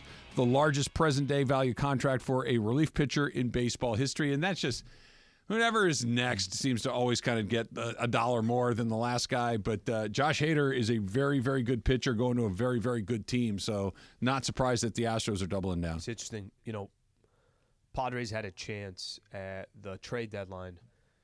Do they move on from some of these guys? And by the way, I understand why they didn't do it. And it makes sense why they didn't do it. I think there was an emotional side of it, which was more important. But Hader with the Padres, there were a lot of games where like untouchable, can't hit this guy. He did go through a stretch where... Did he get wild? Yeah, he got a little wild. Yeah. But that was early on when they had just traded for him, but he settled down and he was fine. The one thing I think Padre fans will remember about Hader is actually listen to a good podcast about this. There were some storylines why it was the way it was. He was basically a 3-out guy. Was really not willing. If you needed 4 outs, he was not willing. And I think it had something to do with his relationship with the Brewers, where I think there were some times where they used him for 4 outs, and then some of the incentives that he was going to get never ended up getting them. So I think him and his agent was like, okay, well, we're not going to do that again. But when he got traded to the Padres, basically a 3-out guy, joins a legitimate team in the Astros. He's really good, and those guys, especially left-handers, it's weird. Like those left-handers with those really funky arm slots like Hader has, sometimes they'll lose it for a game or two, and they're just all of a sudden they're walking guys, and then they find that arm slot again, and they just start wiping people out all over again. The Dodgers always had pretty good luck against him. Like he's really, really good.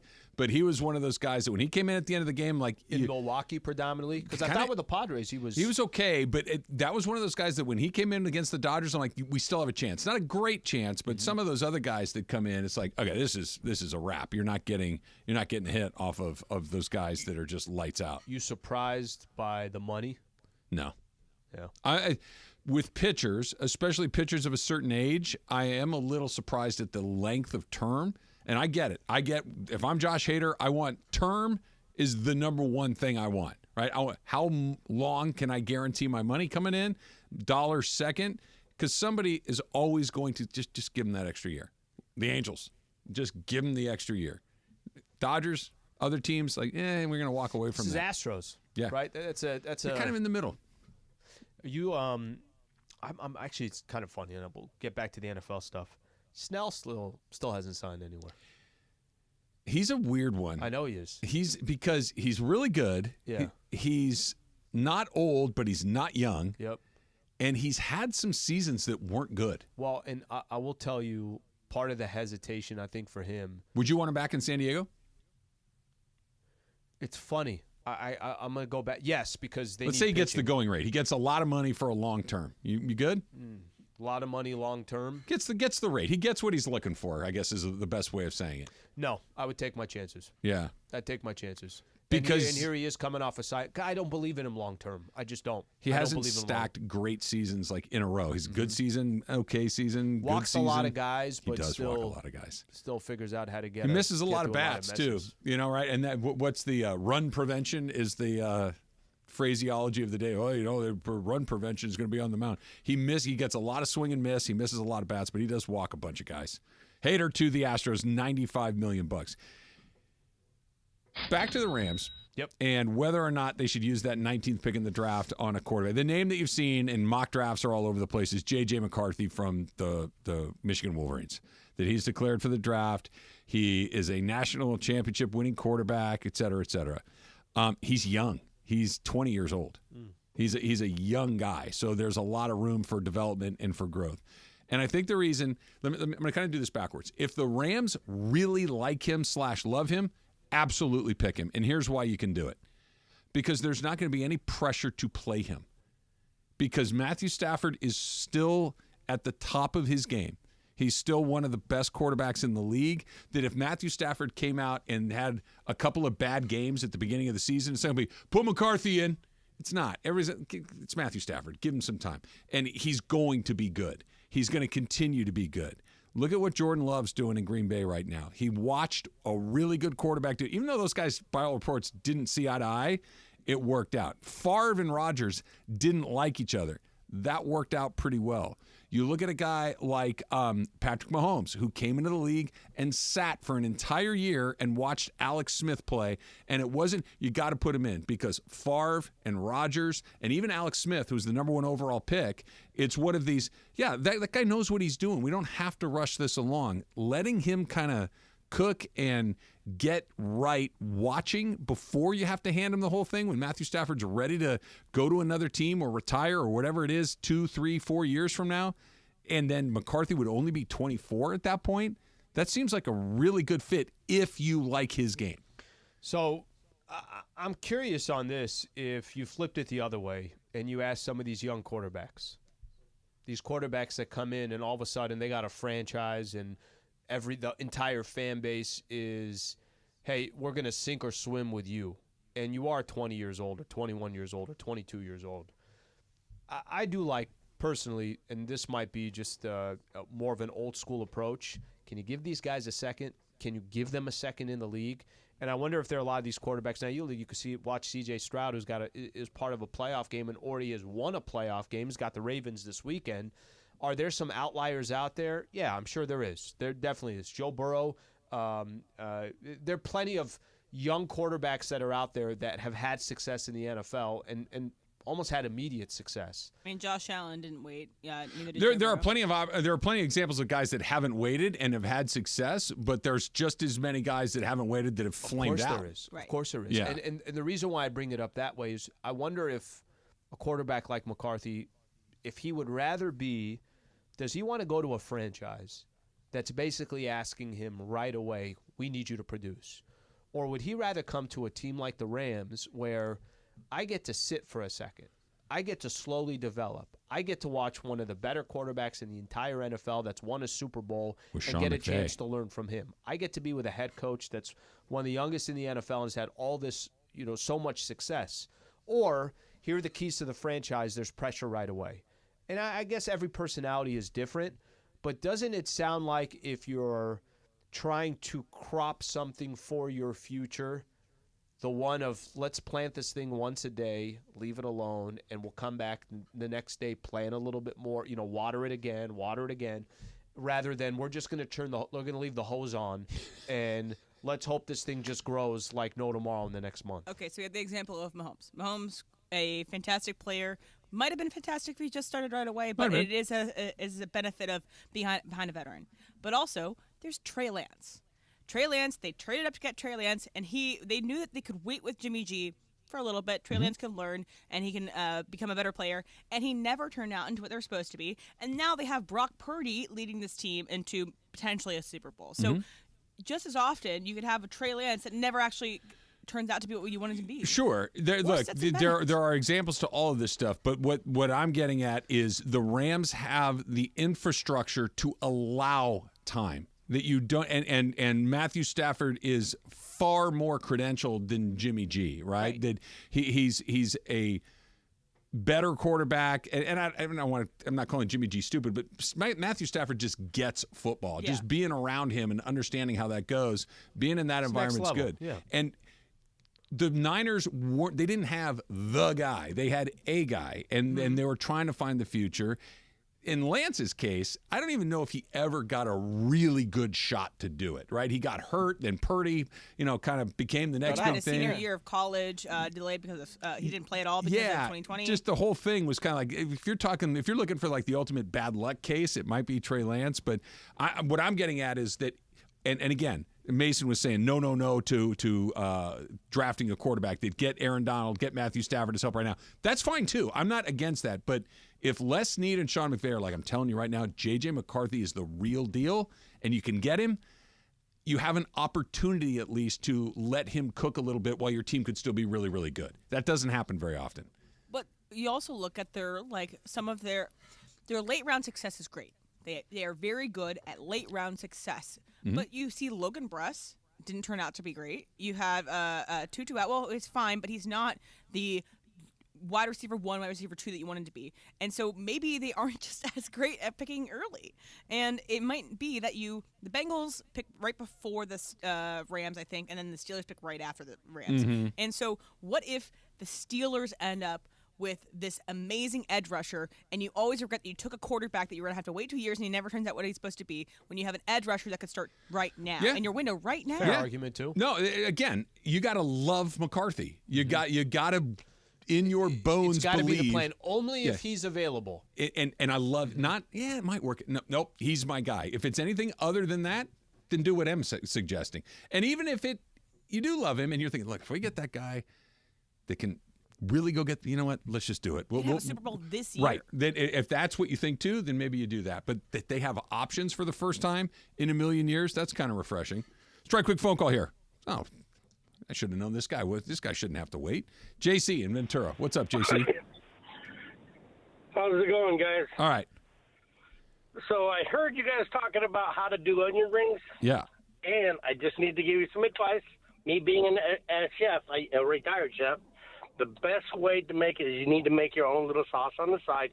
Every restaurant has this stuff. So basically what you use is soy sauce, squeeze of lemon or lemon juice, whatever they have there, and a splash of Tabasco sauce, and like a little small tablespoon of ketchup. But you mix that all together, and you add a little bit of more soy sauce and lemon juice to flavor. Once you hit that, it's on the spot. Yes. Okay. No complaints there? There wasn't one thing in that I heard that I'm like, nah, I don't want that. No one will be arguing from you and I. Have you ever put soy sauce on something and gone, well, that was a bad idea? No. No, of course not. Of course not. You know why? It's salt.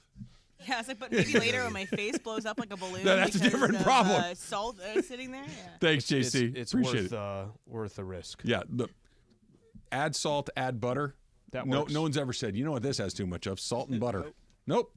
Now, can you get your ring off your hand later? Nope. No. That's going to be there for a couple of weeks, but it's definitely worth it. Also, Travis, do we think that the Rams will 100% pick in that No, first round? I don't. Do you think they could trade to get someone great?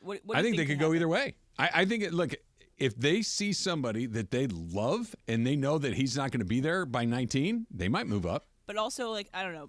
Hypothetically, do not aggregate this or whatever, but if it was Max Crosby. Max Crosby was somewhat available by the Raiders.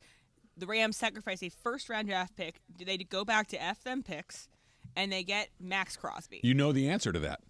Proven guy versus unproven They've guy. already done that. Yeah. They did that with Jalen Ramsey. They've done he's one of the best at his position right now. Yeah, I'll take him. I don't know what the draft's coming. Give me Jalen. Jalen Ramsey was the best guy at his position when they did that deal. Jalen Ramsey was still one of the best at his position by the time they moved on from him at the end of last year. We know they'll do that. They've already proven that. Give me the guy that no ambiguity on whether Max Crosby can go or not. Now, the other side of that is there's nobody here that I love, but I like this guy. He's going to be around there in the third round. Let's move back. Let's get a couple of third-round picks. Let's get a third and a fourth. They have options. For the first time in forever, they can move up. They can move down. They can trade it to get a guy. It's exciting. They haven't had that in a very long time. Dejounte Murray, hearing his name more and more. Slee's in. That's next. It's Travis Slee, 710 ESPN. The new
Join the ESPN LA Street Team. That is tomorrow night, starting at 5 o'clock at the 909 Sports Bar at Yamava Resort and Casino for a UFC watch party. It's UFC 297.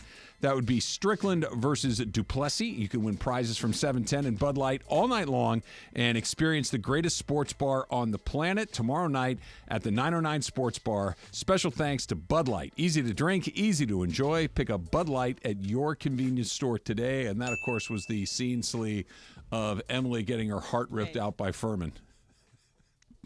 It's not a good day. I'm told I bring up UVA too often, but you know, you can watch some NFL games tomorrow too. There at the end of it, but yeah, it was the site in which I broke my heart. You made it sound like I have fond memories of it. I like watching people that care about sports, and it's kind of fun when they get their heart broken, and I don't care.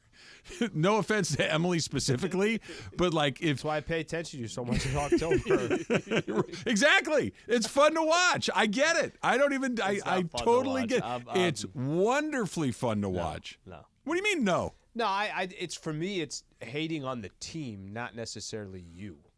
Oh, like no. If you want your but squad if to you win. don't like it when you know that your friends are in pain and it's not a real thing. Like, I don't want somebody's brother to get sick, but if their team is losing, that's incredibly awesome. This comes from the guy that says, well, if Outman would have made that catch every single time. Right. Well, I guess if you put it that way, when my friends do watch the Chargers lose, that I enjoy. There you go. But that's more of my hatred towards. Yeah, but you just don't like the Chargers. I like it if it's not. If you can stick the knife in on something that doesn't matter, I love that. That day that she had to deal with that, SDSU barely won their game, and that got them the start of that Final Four run. Who did they beat that day? I'm trying to think off the top of my head too. I can't remember off the top of my head. We watched it at Yamava at the 909 Sports Bar. It's a great spot, so head on out and you can have a great time. Lakers and Hawks, according to Jovan Buha, have discussed potential frameworks of a deal surrounding Dejounte Murray. The Lakers would get Murray. The Hawks would get D'Angelo, Jalen Hood-Schifino, the 2029 first-round pick, and additional draft compensation.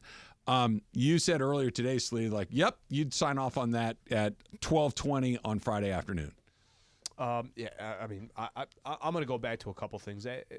Coming into the season, I don't think the goal was, hey, hover around 500 halfway through the year. The goal was, can you build off that Western Conference championship? And I'm also not going to let a 2-game or even a couple-week stretch of good Lakers basketball convince me that this team's good enough to go compete with the elite.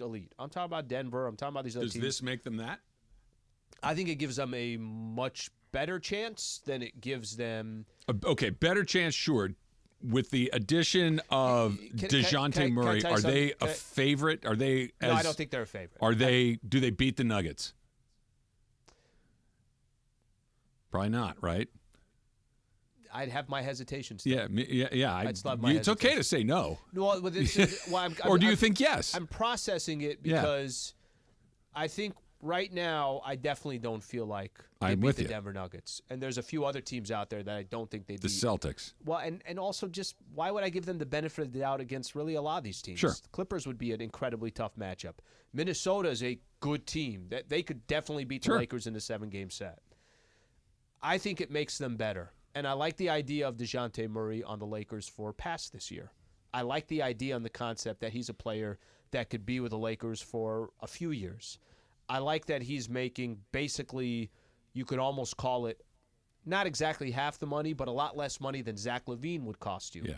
I like the fact that you don't have to potentially give up Austin Reeves in a deal, that it's D'Lo the one that's going. That's appealing. There's a lot of little things that I think add in there, and I think the thing that's most important, I think they're a better team with him. Yeah, this is the struggle that I come back with, because to me, not all Laker fans agree, by the way. Yeah, the thing that doing better than LaVine is not my goal. Being slightly better is not my goal. Winning the title is the goal, right? So if this gives them a chance to do that, let's go. If this gives them a better chance of doing that, maybe it doesn't put them over the top like you're talking about, Al, but it gets them closer. And if things break exactly right, maybe, okay, and gives them flexibility and optionality moving beyond that, okay. But you better be pretty sure, because if you do this again and it's, for lack of a better word, more of the same, right? And you blew up a team, and blew up's a strong word. Strong. I agree. If you altered a team that all of a sudden kind of started to find its groove, and all of a sudden that groove is gone, and it's gone because maybe the pieces just don't fit the way you were hoping they would. It's like, what did I just do? But isn't it like I don't think there's a scenario, at least up to this point, where what you're talking about exists. And I'll tell you what I mean by that. Let's say the Lakers were top 3 right now in the Western Conference and they were just playing well.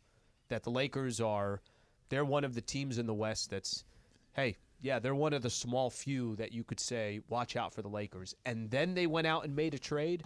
That's a lot more risky if they were playing well all year long. The problem is they have not been playing well all year long, so I think it's less Aren't risky. there extenuating circumstances, though? To an extent. Yeah. I mean, I think for every team out there, because I've seen the Lakers play poorly when they were healthy, and I've seen the Lakers play poorly when they had everybody, when they didn't have everybody. I've seen them kind of in every scenario. I value that consistency that they put together a little bit more than you. I'm not saying it's the end of the world, You're but not wrong. That they've got a rotation, that they've Yes. got a starting lineup, and they basically said, we're going to roll with this, and we're going to see what it is. That they're, with the exception of Gabe Vincent, they're healthy, that they're able to put the same lineup units out in the same order night after night after night.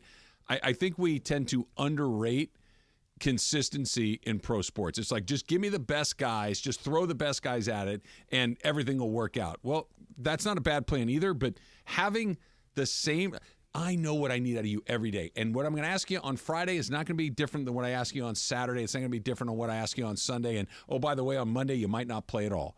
Like that's really hard to wrap your head around. Only a few guys can do that. I don't disagree, but the consistency you're talking about, I don't think you could put D'Angelo Russell and consistency together. I think there are legitimate concerns of D'Lo in the postseason. I think we saw a playoff run with D'Angelo Russell where not everybody felt all that good. I just don't think it's as – I value consistency as well, but I haven't seen a roster also – be put together so far this year where it's like, don't touch this. They don't need to make any changes. Yeah, Laker fans. So the deal, I keep saying Dejounte Murray coming from Atlanta. The Hawks would get D'Angelo, Jalen Hood-Schifino on a 2029 first rounder. That is the potential framework as reported by Jovan Buha. What do you think? 877. Did I say that? What did I say? You said Jovan. Is it Jovan or Johan? Jovan. See, we're both wrong. Jay Buha. Why don't you make like a tree and get out of here? Exactly. 877-710-ESPN. 877-710-3776. They got a chance to build some mo. Yeah. Look, they've won. They beat 2 good teams in a row. Dallas and OKC, 2 really good wins. You got a chance to get a couple more wins. Brooklyn's not good. Portland's not good. Both are really bad. But you got the Clippers coming up early next week. All of a sudden, you keep looking at that game. I like that. 5-game winning streak with 3 of the 5 wins against playoff teams, quality playoff teams. That's not nothing, especially for a team that's been win one, lose one all season long. So this is very Laker-esque, right? We start getting excited, and then something happens. This is the way it's played out this year. It is. There should be absolutely no excuse that you and I are not sitting here on Monday saying, okay, hey, Trav, that's 4 in a row. Yeah. And there should be absolutely no excuse where we're saying, my gosh, they only won by 1 or 2 or something along those lines. That's what should happen. Let's kind of pretend that happens over the weekend. They haven't had – it's been such a roller coaster all year, okay? You start out the season, starts out pretty slow. I think they were – maybe 3-5 to start out the year, something along those lines. Then all of a sudden they go on the run and they win the freaking in-season tournament. People are excited. Forget the in-season tournament. It's just they're playing good basketball. Give them credit. Blowing out teams that, yes, whether they were good or not, they were playing good ball. Then they go on a stretch where they go 5-11 in 16 games. And now they've won these 2 games in a row against good teams, and it's like, I mean, I was at Crypto – was it a week and a half ago, where the question is being asked to Darvin Ham, do you think you're coaching for your job? Right. That was just a week and a half ago. Right. 2 weeks ago. Okay, now let's say they go on a 4-game winning streak. Now we're like, it's just, this is the season, all season long so far, that every one of these games is as dramatic as it gets. It's a really good point. It's insane. It's a really good point that a week or so ago we were talking about, hey, are they going to can him? Literally. And it wasn't crazy. Because, like we talked about, it was in the air. And I said, look, if this continues to go, this is going to get real. Do you remember the game? Memphis game? Yeah. Going into that Memphis game on Friday and it was a night. real thing. And they lost. But they calmed down. After that, they've been better. What you said is right. This is also right. Back-to-back wins against OKC and Dallas is their 2 best consecutive wins all season long. Those are the 2 best wins back-to-back where not only did they win, they looked good. Mm-hmm. They looked like the team that we're hoping they'd be. LeBron was good. AD was good. Sporting cast was good. The rotations looked like they made sense. D'Lo's been great over the last 4 games. D'Lo's been really good. So it was one of those, not only you winning, but, hey, that looks pretty good, and you didn't beat Portland and Memphis, San Antonio, right? San Antonio, you didn't beat those teams. You beat 2 good teams. So I get it. It's quick, but I don't know. 2024, I'm an optimist. Stretching. What do you want from me? Optimistic, and parking in P2. By the way, Al, bringing back your story when we were at Yamava, where you watched San Diego State win their first game in the tournament on their run. They played Charleston. That's but what the it big was. game you were thinking about was they beat Alabama. That was when we were at the pickleball tournament, and they were playing on the big screen that SDSU took down #1 overall seed, Alabama. Yeah, they had a game. Everything is just kind of mixed together now, but that big screen we had at the pickleball, I was like, everybody's getting ready to play. We got SDSU game right now. Pizza was bringing around pizza. We don't have time for this. You and Kirk. You and Kirk were locked in. Hot and cold. Travis Lee, 710 ESPN. Every Friday, we're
Travis and Sliwa, your Friday As you know, we've welcomed the new partner here at 710 ESPN, NextGen.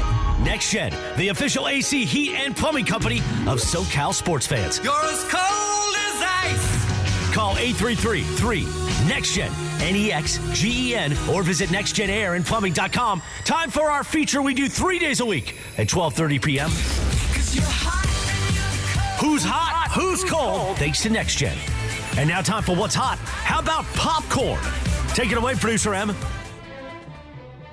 right, Em, we'll get to the popcorn in just 1 second. Very quickly, some breaking NFL news. According to Adam Schefter, the Raiders are working to finalize a deal to hire Antonio Pierce as their next head coach, per sources. So Adam Schefter reporting that the Raiders are close to a deal with Antonio Pierce to be their next head coach. We'll talk about that in 1 second, but we have popcorn news. Yes, we got popcorn. Today is National Popcorn Day. And so I'm going to go to the Alamo later today. They are giving away free popcorn bowl for every if you purchase something for $5. So definitely go check it out. They have the best popcorn in town. What's a bowl of popcorn? Like, what are we talking about? It's a like a bowl. salad bowl kind of situation? Yeah, but a big salad bowl. So I've never finished one in one sitting, but it is unlimited typically. But for this offer, it's no So to refills. give you an example, I got popcorn yesterday. By the way. Yeah. Pricing at the theater. Oh my yeah. God! I was literally having. Did you get hammered?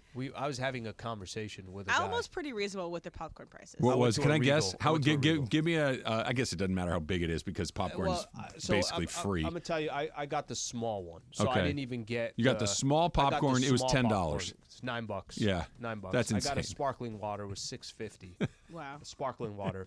And so here's the funny thing. So I'm having the conversation with the guy. I'm sure he probably didn't need this conversation. Probably the first time he's ever had it, right? He said, hey, do you want to also donate to whatever? And I'm pretty consistent on that. If somebody tells me round up and it's going to this charity, or it's do you want to donate to this charity? Yes, I'm in. And I said this to him. I said I would donate more if the prices weren't so high.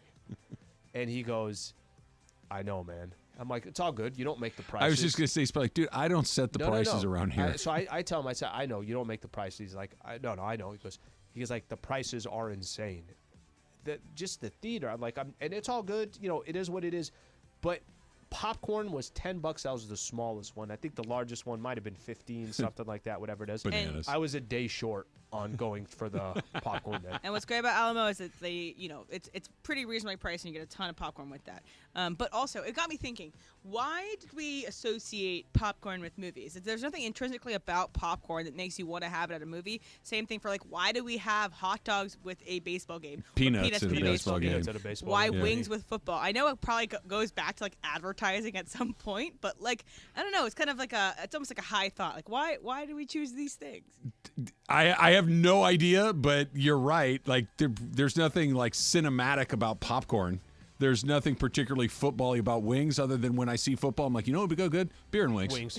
Beer and wings sound really, really good. When I did Super Bowl sushi, that's what I call it. I call it Super Bowl sushi. Okay, so two things can be true at the same time, right? Yeah. I said that. That's insane, but it's not even a little insane. What's the difference? What it is you're eating? I just want to enjoy the meal that I'm feeling for that game, and it doesn't have to be Super Bowl mole. That's pizza. Why not? Why not? All right, so now it's time for who's cold. And now time for What's Cold. Buffalo, New York. Hello. Hello. I always get the who or what confused when I toss the who's cold. So Buffalo, New York is cold, not only because it's frigid there and it's absolutely so cold, but they called yet again on the fans of Buffalo, New York to go and shovel out snow in their stadium, which is kind of insane. I think, why not just, hire a bunch more people? But I think it's kind of a cool thing, I guess, if you're the fan. Have nothing else to do because you're in Buffalo, New York. Okay. And to go shovel out snow. Here's the part I don't get. It's Buffalo, New York. How are they not good at making snow go away? It snows a lot in Buffalo, New York. I get it if all of a sudden there were a snowstorm in Los Angeles or Honolulu. We don't know how the hell to get the snow out of the place. We've never had to do. Or snowstorm even in Nashville. Sure, it's Buffalo. How do you not have a system in place to, hey, it snowed, we had a blizzard, we got to get the stadium empty here in a day or so. Okay. How do they not have that thought out? This is ridiculous, and I wouldn't do it, but the concept of a fan out there in Buffalo who's saying to themselves, I get to be at the stadium. There's nobody else there. I get to kind of maybe take some cool pictures. I'm going to do my part. Whatever it is, right? Like, I get the intrigue and why they're – and listen, Bills fans are Bills fans. I'm sure there's a good percentage of Bills fans that are saying, hell yeah, let's go down there. Again, I'm not doing it. Who's the guy that was sliding? You saw this last week before the game. Yeah. Some guy is sliding with his shirt off going down. I'm like, what the hell is going on? Well, that's Buffalo. Buffalo's missing it because what they should be doing is instead of saying, hey, we'll pay you $20 an hour to come shovel snow, they should say, we will only charge you $20 to come down here and help the team. Right. Like if you come in, you want to be a part of the Bills organization, only $20, and you can come down here and clear a whole row by yourself. There'd be a line out the door. Well, for sure. Speaking of the Bills, NFL Network does this thing where they re-air old old games and stuff. They're re-airing the 2021 divisional round between the Chiefs and the Bills. That was the one that came down to like the last 13 seconds, I believe. Absolutely insane. It's going to be so pumped for this weekend. I can't wait for them to go off against each other. But that's hot and cold. Who's hot, who's cold is brought to you by NextGen, the official AC heat and plumbing company of SoCal sports fans. Call 833-3-NEXGEN or visit nextgenaironplumbing.com. What do you think? Antonio Pierce to the Raiders. That players love him. The Raiders weren't great down the stretch, but they didn't stink. They were a lot better with Antonio Pierce than they were with Josh McDaniel. I guess here's the question. I mean, I wonder if Raider fans are saying to themselves, hell yeah, we're bringing him back. Or Raider fans are saying, wait a minute, look at all these coaches that are available. Are we sure we want Pierce over pick your coach? If Harbaugh, Carroll, Vrabel, Belichick. That's the one thing that I would hesitate on. It's the argument that I was trying to make with you guys saying that, hey, which is a better job? Is it the Raiders or the Chargers? And if people want to make a case for the Chargers, that's fine, and I understand why the case is there. If you turn around the Raider brand, and you're going to have as much time as you need to turn it around if you're a Harbaugh or something along those lines, right? That what comes with that and the interest outside of just Vegas, but Raider fans everywhere, I always thought that was, has to be incredibly intriguing for one of these coaches. All right, you're doing something, and this probably has something to do with when they had a chance to rehire the interim coach a couple years ago, didn't do it. The players wanted him there, and I don't know how much that comes into play, but that should not come into play. That shouldn't matter at all. Just because made it. Well, I'm not saying it didn't, but just because you made a mistake before doesn't mean that situation shows up. It's not the same situation. Yep. It's a different guy. It's a different roster. It's totally different. Here's why I think it is connected. Adam Schefter, after he put out that the Raiders were going to finalize a deal with him, he puts out another tweet that says in 2022, Raiders players wanted Mark Davis to hire interim coach, right? Davis went elsewhere. 2 years later, Raiders players wanted Mark Davis to hire interim head coach Antonio Pierce. This time, Davis has listened. Yeah. That's not your reasoning. It shouldn't be. My reasoning should be he's the best guy. He's the right guy. Right. I see our franchise with this guy for 3 to 5 years. First of all, the employees don't get to decide who's the boss. That's not how it works, right? Number two, you really don't want to do the thing that you just, I got this right. Is he the best guy? Well, I don't know, but the last time I had this, I should have had the guy, and he's gone. You don't have him anymore. Is this the best candidate available? And if the answer is yes, hire him.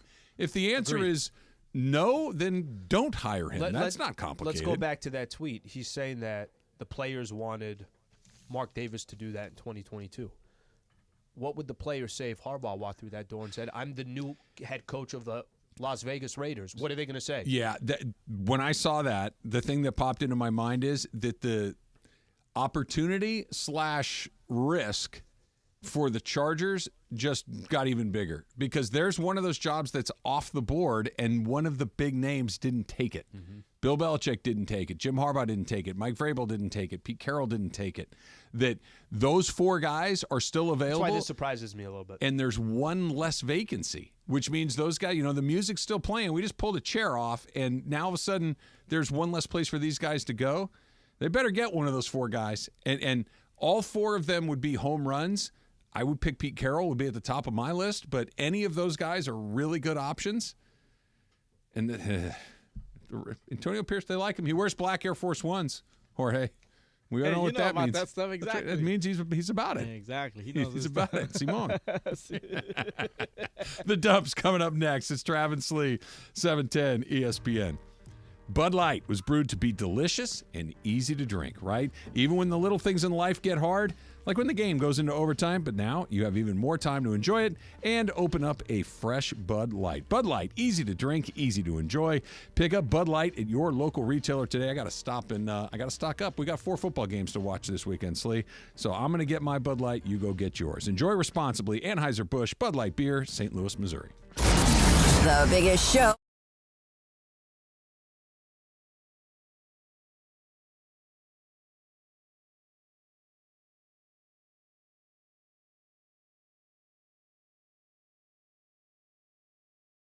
All right, guys, it's officially back. Fifth Row Fridays presented by BBGO. That's the official game day snack of the Lakers, by the way. And this is the best thing we give away. Fifth row seats to a Laker game. How many times do people come up to us and say, hey, give me Laker tickets? Yes. We don't have them. I don't even have them, but you can win them if you listen every day. And these seats are better than the seats that you and Michael have, right? 15 rows better. Yeah. Michael and I are like row 20. So here's how you win. You listen every day to all the shows and take notes. If you can answer 5 questions about what happened on the show that day, you're eligible to win. And don't forget, on Fridays, your chance to call in all 5 right answers, and you are in the 5th row at Crypto.com Arena for a Lakers game. For free!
So I got something on popcorn. So we talked about popcorn last segment. You know me and I love popcorn. My little tapatio sauce yeah. and whatnot. So when I'm at home and I'm making popcorn, I'm already interested. Already know where you're going bro. here. I put it in a bowl. Yep. Take it out of the bag, put it in a bowl. So my mouth is watering right now. Mm-hmm. So I take the Valentina or tapatio sauce. Yeah. And you sprinkle it on. I'm with you. I do that with Cholula. Yeah, Cholula. That works too. Or if you don't have the sauce, get some tajin, sprinkle it on top of that. It's great as well. Bro. How big is the bowl that you're doing? Do one of these? Oh, no, it's a big So red you can bowl. kind of like flip a little bit? My brother. Yep. That is a great, Hot great sauce. thing. Dude, game changer. I'm not a popcorn fan.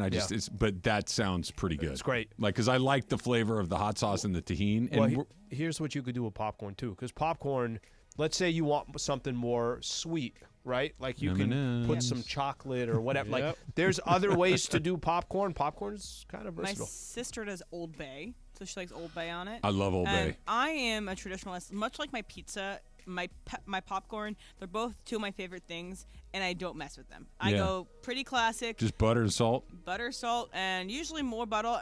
My cousin used to work at a movie theater in our hometown, and she invented, she's very particular about her butter. She didn't invent this, but you know how you can put the straw inside of your butter so that it's evenly distributed throughout your butter. So you have the straw, and if they have one of those movie theaters with like the pump butter, you put the pump up to the straw. And the straw, you bring it up a little bit, so that it's evenly distributed out your. It's like brining a pork butt or something. Next level. Yeah. Next level right there. Also, if you go to Universal, that popcorn store, Popcornopolis or whatever it's called, they have one with Takis flavor. They're like literally, the popcorn is literally like filled with Michael says, hey, we never finished The Sopranos. I'm like, yeah, Jay Stu changed his password, and I've never really reached out to get it back. He's like, can we not just get it? I'm like, all right. I got it. We watched one last night. It's the one where Artie beats up Benny. It's a great episode. How much is it a month? It's like $16 a month. It's one of the more expensive ones. Yeah. That's one. You're probably going to make one less Albertsons trip. One less sushi roll a month. They dropped it $1. Went down. When was the last time something went down? It's never happened. It went from 10 to 9. And now, at the end of the day, 12 tomorrow. It might be. The guy got fired. Whoever repriced it. Happy birthday. Whoever repriced it. Happy birthday to none other than one of the few people that I think everybody likes. That there are so few, like you either are, you love this person, you hate this person. You're left, you're right. You're blue, you're red. You're whatever it is, right? There are very few people that just, everybody's like, oh yeah, I like that person. Dolly Parton. Dolly Parton turned 78 years old today, and I think everybody likes Dolly Parton. Am I wrong? Yeah, she's beloved. She does amazing charity work. So she does this thing where she buys every kid in Tennessee a book every year. That is absolutely amazing. Like, she could be a billionaire time over time again, but she donates so much of her money that it's amazing. Like, she is just such a humble person, such a kind person. It seems like. I've never met her. But she's been never married to the like same her. guy forever. Exactly. Yeah. And she's an incredibly talented singer. Obviously, we know about that story with how the Whitney Houston song is actually the song that she wrote. She wrote that. Jolene, of course, is a classic. Yeah. So she's got a new album. I listened to an interview with her the other day that she did a bunch of rock covers. Like she did like some Queen and a handful of other things. You're like, all right, that's not going to work. And you listen to it, you're like, yeah, that's kind of cool. It's because she was inducted into the Rock and Roll Hall of Fame, and in her speech, she was like, "Well, I have to do some rock now since I got into the Rock and Roll Hall." Have you listened to any of it? I have. It's not bad. No, it wouldn't be my first choice, but it's not bad at all. I also love "Coat of Many Colors" by her, and I also watched this documentary with her. And I think that if you don't know anything about Dolly's story, I would check out her. If you think all you know about Dolly is her hair and her Steel Magnolias. Her That's bust. how I know Yeah. her. I know her from Steel Magnolias. Yes. That's Yeah. Also she was great. good in my that. favorite movies. Yeah. But yeah, if you only know about her for her looks, I think you can understand why she looks the way she does. Wait, she just performed, She right? performed was that recently, on yeah. Thanksgiving, She was right? wearing Cowboys. She did it on Cowboys, Thanksgiving, right? Yeah. Peyton, and she did the Tennessee game where Peyton Manning kind of walked her out to the 50-yard line. I remember seeing a story where she has a song in a vault, so when she passes away, they'll release it. They're gonna release It's it. never been released? It's never been released, and she left a letter, and she left it in a vault, and that letter says, Game "When I changer. pass." She's the coolest person. Trav has that. He has a podcast, so Locked On Rams, one podcast nobody knows about. It's my real takes on everything, right? That would be like that's a great idea 2018 for draft. Dolly. Yeah, Dolly having an unreleased song is perfect, and any of us having our podcast locked in a vault is very depressing. Edgar Allan Poe would have celebrated, probably 150, 180, something like that? Yeah. He was born in 1809. He was born in an old-timey, and he died in a ditch in Baltimore, and everyone thinks that he's so connected to Baltimore now. He's more connected to Philly and Virginia than Baltimore. This is, by the way, much better than earlier, where she was trying to throw it into the factor cap. And then I've never seen you abort mission on any of your factor caps. I just knew that it was a bad That was the thing. only I just one. wanted to shoehorn it in. But yeah, I just don't understand. They named the Ravens after Edgar Allan Poe, and all he did was die there. Today was the day in 2000 that Michael Jordan returned to the NBA with the Washington Wizards. Oh, yeah. That this is when he came back after spending, obviously, all of his time with the Chicago Bulls. He was also part owner, president of basketball operations, overseeing all aspects of the team. Less than 2 years later, he would return to the court to play a pair of season with the Wiz. He still played back in the day, too. I don't have a ton of but I remember him being still kind of Michael Jordan-y. It wasn't Air Jordan, but it was Michael Jordan, NBA All-Star. Right? Am I wrong? I don't remember it all that well. Jordan in 2021, 2022, or 2001, 2002, still averaging 23 points a game. The following year was still averaging 20 points a game. That's actually that's kind of what makes what LeBron is doing so stupid and ridiculous. Bron's been doing this now. I mean, now that he's 39, he's still an integral part of the team. It's not just hey, I'm on my tour. No, that's not it at all. One of the best players in the league. And still doing it at this stage. And he's never missed any time, any significant time. It's crazy. John, I got one for you in the dump right here. Okay. Maybe you will know. A very famous date in Raider history in 2002. Want to take a stab at it? Okay. 2002 Raider history. I think I was there. Is that the year they won the AFC Championship game, advanced to the Super Bowl against Tampa? No, that's not the year. It was after that. No. I don't know. It was right around then. It was right around then, but that's not it. But that's not it. What? It is an infamous moment in Raider history. Tom Brady. This is the Tuck Rule Day? This is the Tuck Rule Day.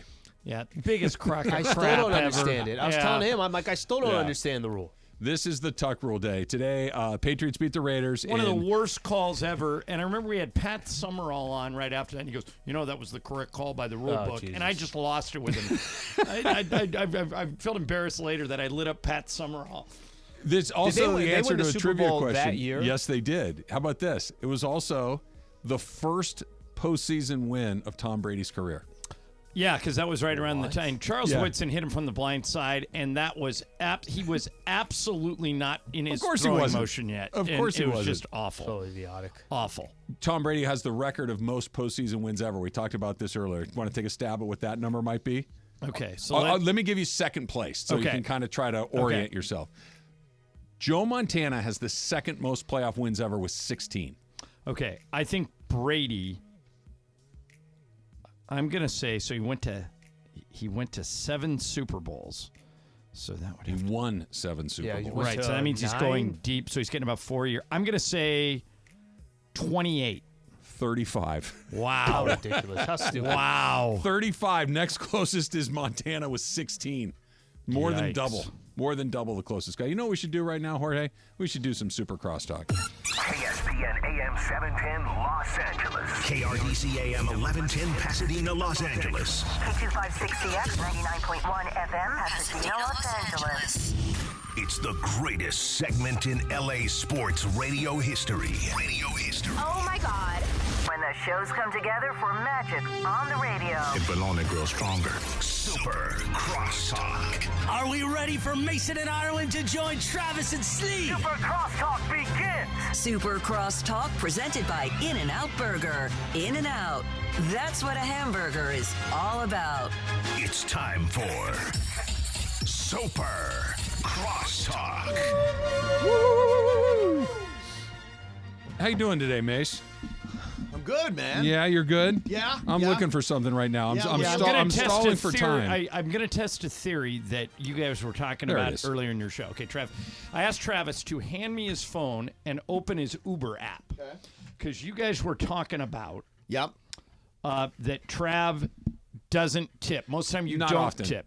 On Uber, you don't tip. On Uber, yes. All right, so I wanted to test, and now you've got me rethinking everything about Uber. Well, here's the. I know Why what did you're you expect saying. my rating to be low? Right. I did. They Yeah. don't know if they get a review until after they rate you. No, but they know if they know if you get a tip because I tip when I'm in the car. But I don't think it's till it's all over. My rating's pretty good.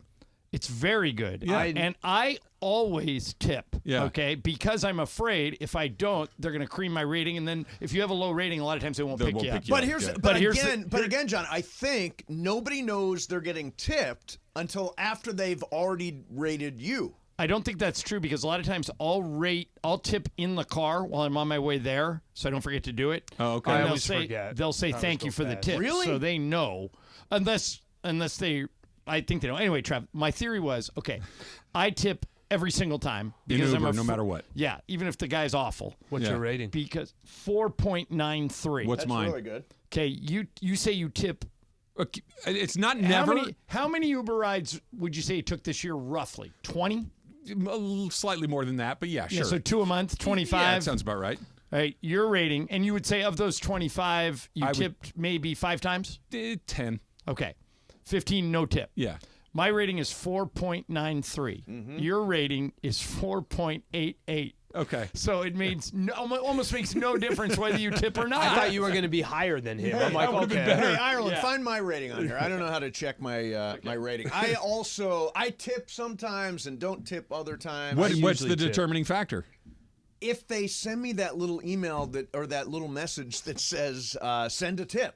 Okay. A lot of times you'll get a notice. Doesn't it do that every time? I thought so too. No, the next time I open my Uber That's when I app, tip. Yeah. You tip for the last guy. That's when I tip because I always forget to do it. I always forget Trev, to do it. what was your rating? 4.88? Let me open it again. Yeah, 4.88. Mace, you have a very respectable rating. Yeah.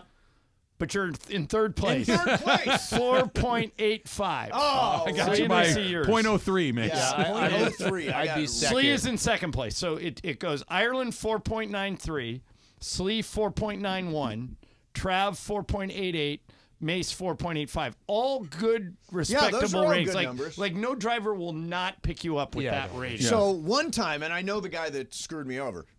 So this guy screwed me over because I was getting into the car. I had like my backpack and I had a cup of coffee. So while I was getting in, I set the cup of coffee on the top of the car and got in, and that guy just lit me up. He's like, why would you say, this is a new car. Why would you set that coffee there? So I know he gave me a screwed up rating, and that's why I'm a 4.85. So Lisa, my wife's rating is unusually low because she's super pleasant, and I can't imagine. And I go, what is with your Uber rating? I got to guess. Go ahead. She was with a friend who was out of control. 2 friends, drunk, mess. Yeah. One of them apparently they That'll had to do pull it. over, and the girl threw up, and so boom, Lisa's rating Once gets you hammered. pull over and a girl throws up, I think your rating Oh, a goes down. throw up is If that's they a throw game up in the changer. car, you get a 0. Oh, Yeah, no, really? that's a Lisa didn't do it, but she was with Mace, somebody I who can't was believe you put wind the up. coffee on top of his car. No, can you believe that was such a simple, But it's a normal I mean, thing. of course you're not doing it on purpose. No. I mean, come and on. of course it's not going to damage the car having a cup of coffee sit there for 10 seconds. No. New car. That guy, I'd like to find him. So- I'd like to find him right now. Emily has an interesting theory that I want her to share with you guys.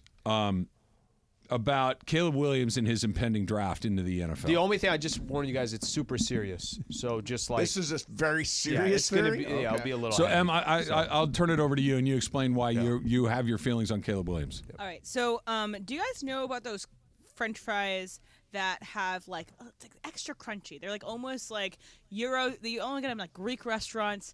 They have like little knobs on them. They're extra. Okay, extra yeah, crunchy. I follow you, But just so especially you Greek know, restaurants. Just so you know, Yes. it's going to get more serious. Okay. So just have All right, got Okay, it. so those are probably the best fries around. Those I are think great fries, I've yeah. never had a bad experience with them because they're always crispy, always crunchy.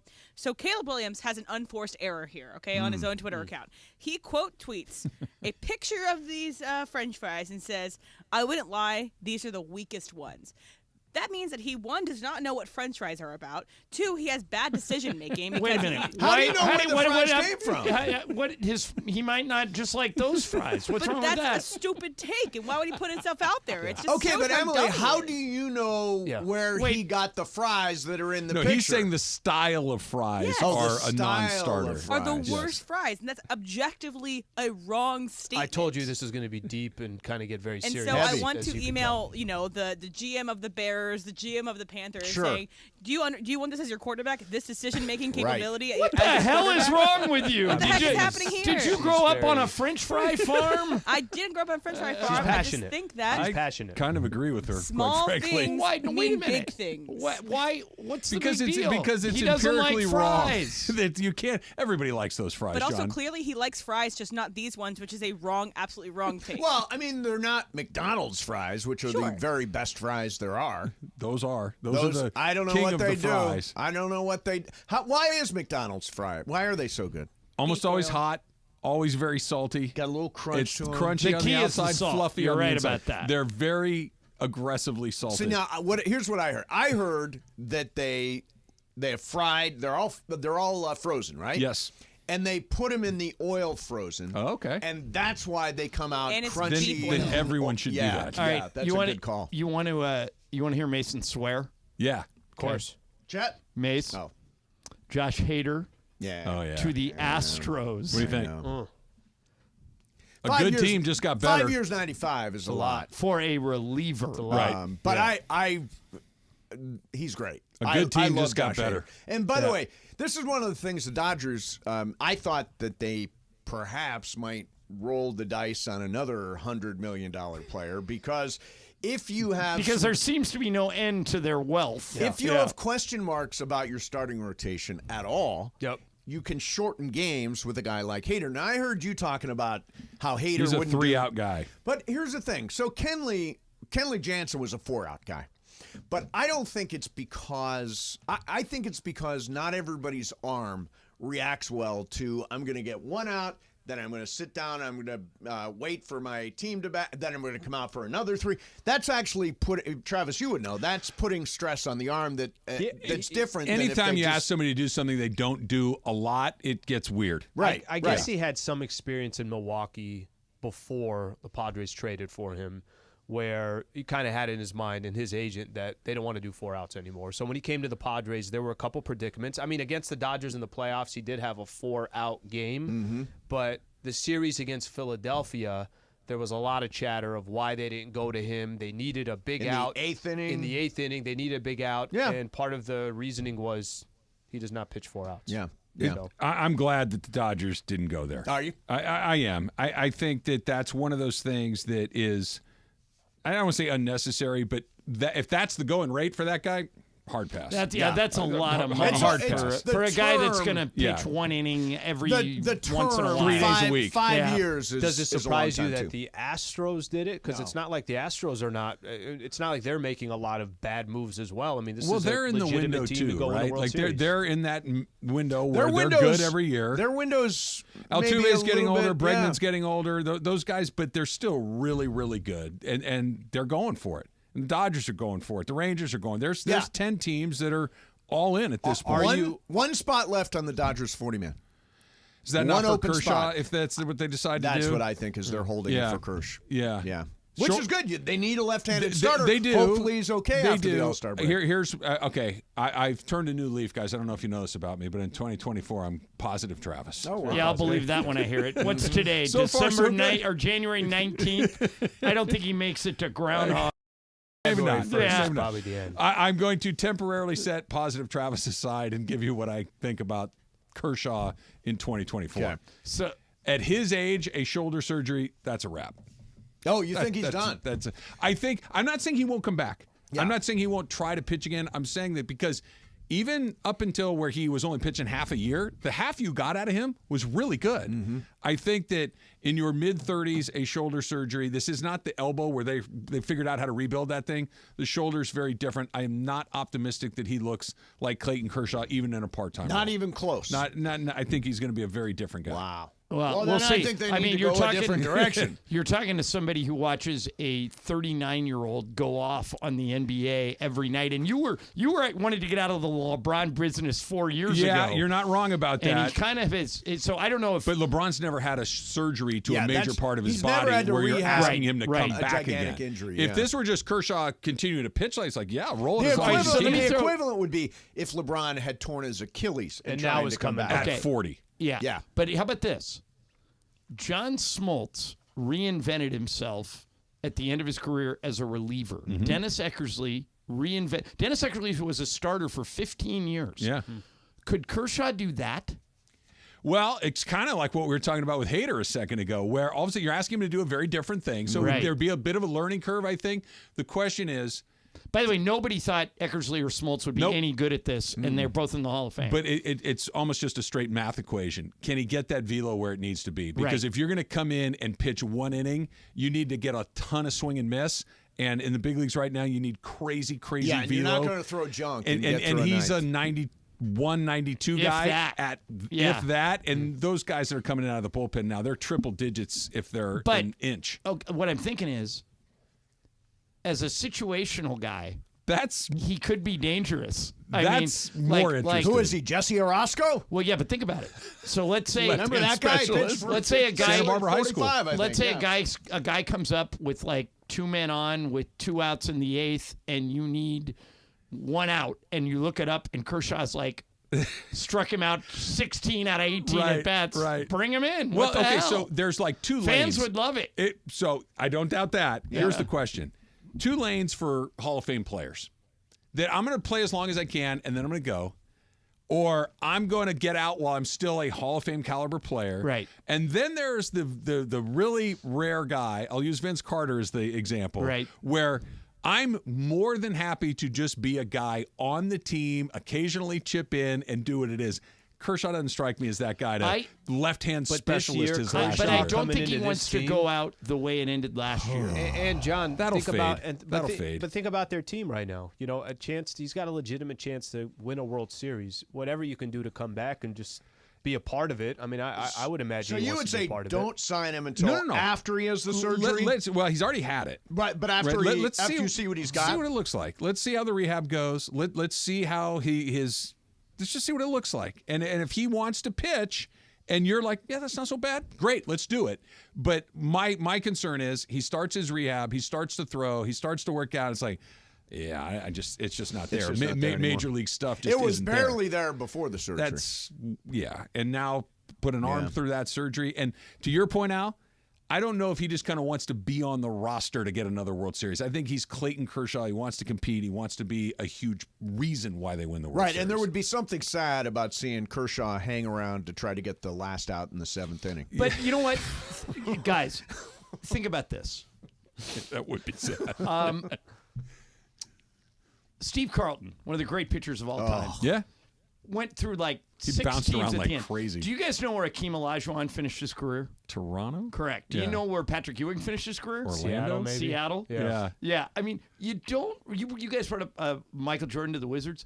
If you're a Lock Hall of Famer like Kershaw, nobody remembers the very end. I agree with you. That's why when you said, Mace, like he doesn't want to go out like that, I think that will fade. When your first memory of Clayton Kershaw 5 years from now is not going to be, he had his worst outing ever. It'll be great pitcher of all time. Willie Mays, who Vince Scully said was the best player he ever saw, went back to the Mets for one final year and was out in the outfield and he looked drunk. Yeah, he was bad. like, and he was a guy that was like a ballet dancer. Some in the guys outfield. are okay with that, but I think there are other guys that have a certain amount like of Steve pride. Carlton was really. I remember seeing him as a long reliever with the Minnesota Twins. I'm like, oh my God, The White Sox. You're down 6-1, and you're in the 5th inning. Steve Carlton had a different view of the world too. So yeah, he did. It just who knows? I don't know if he's the best example. Super Crosstalks brought to you by In-N-Out Burger. In-N-Out.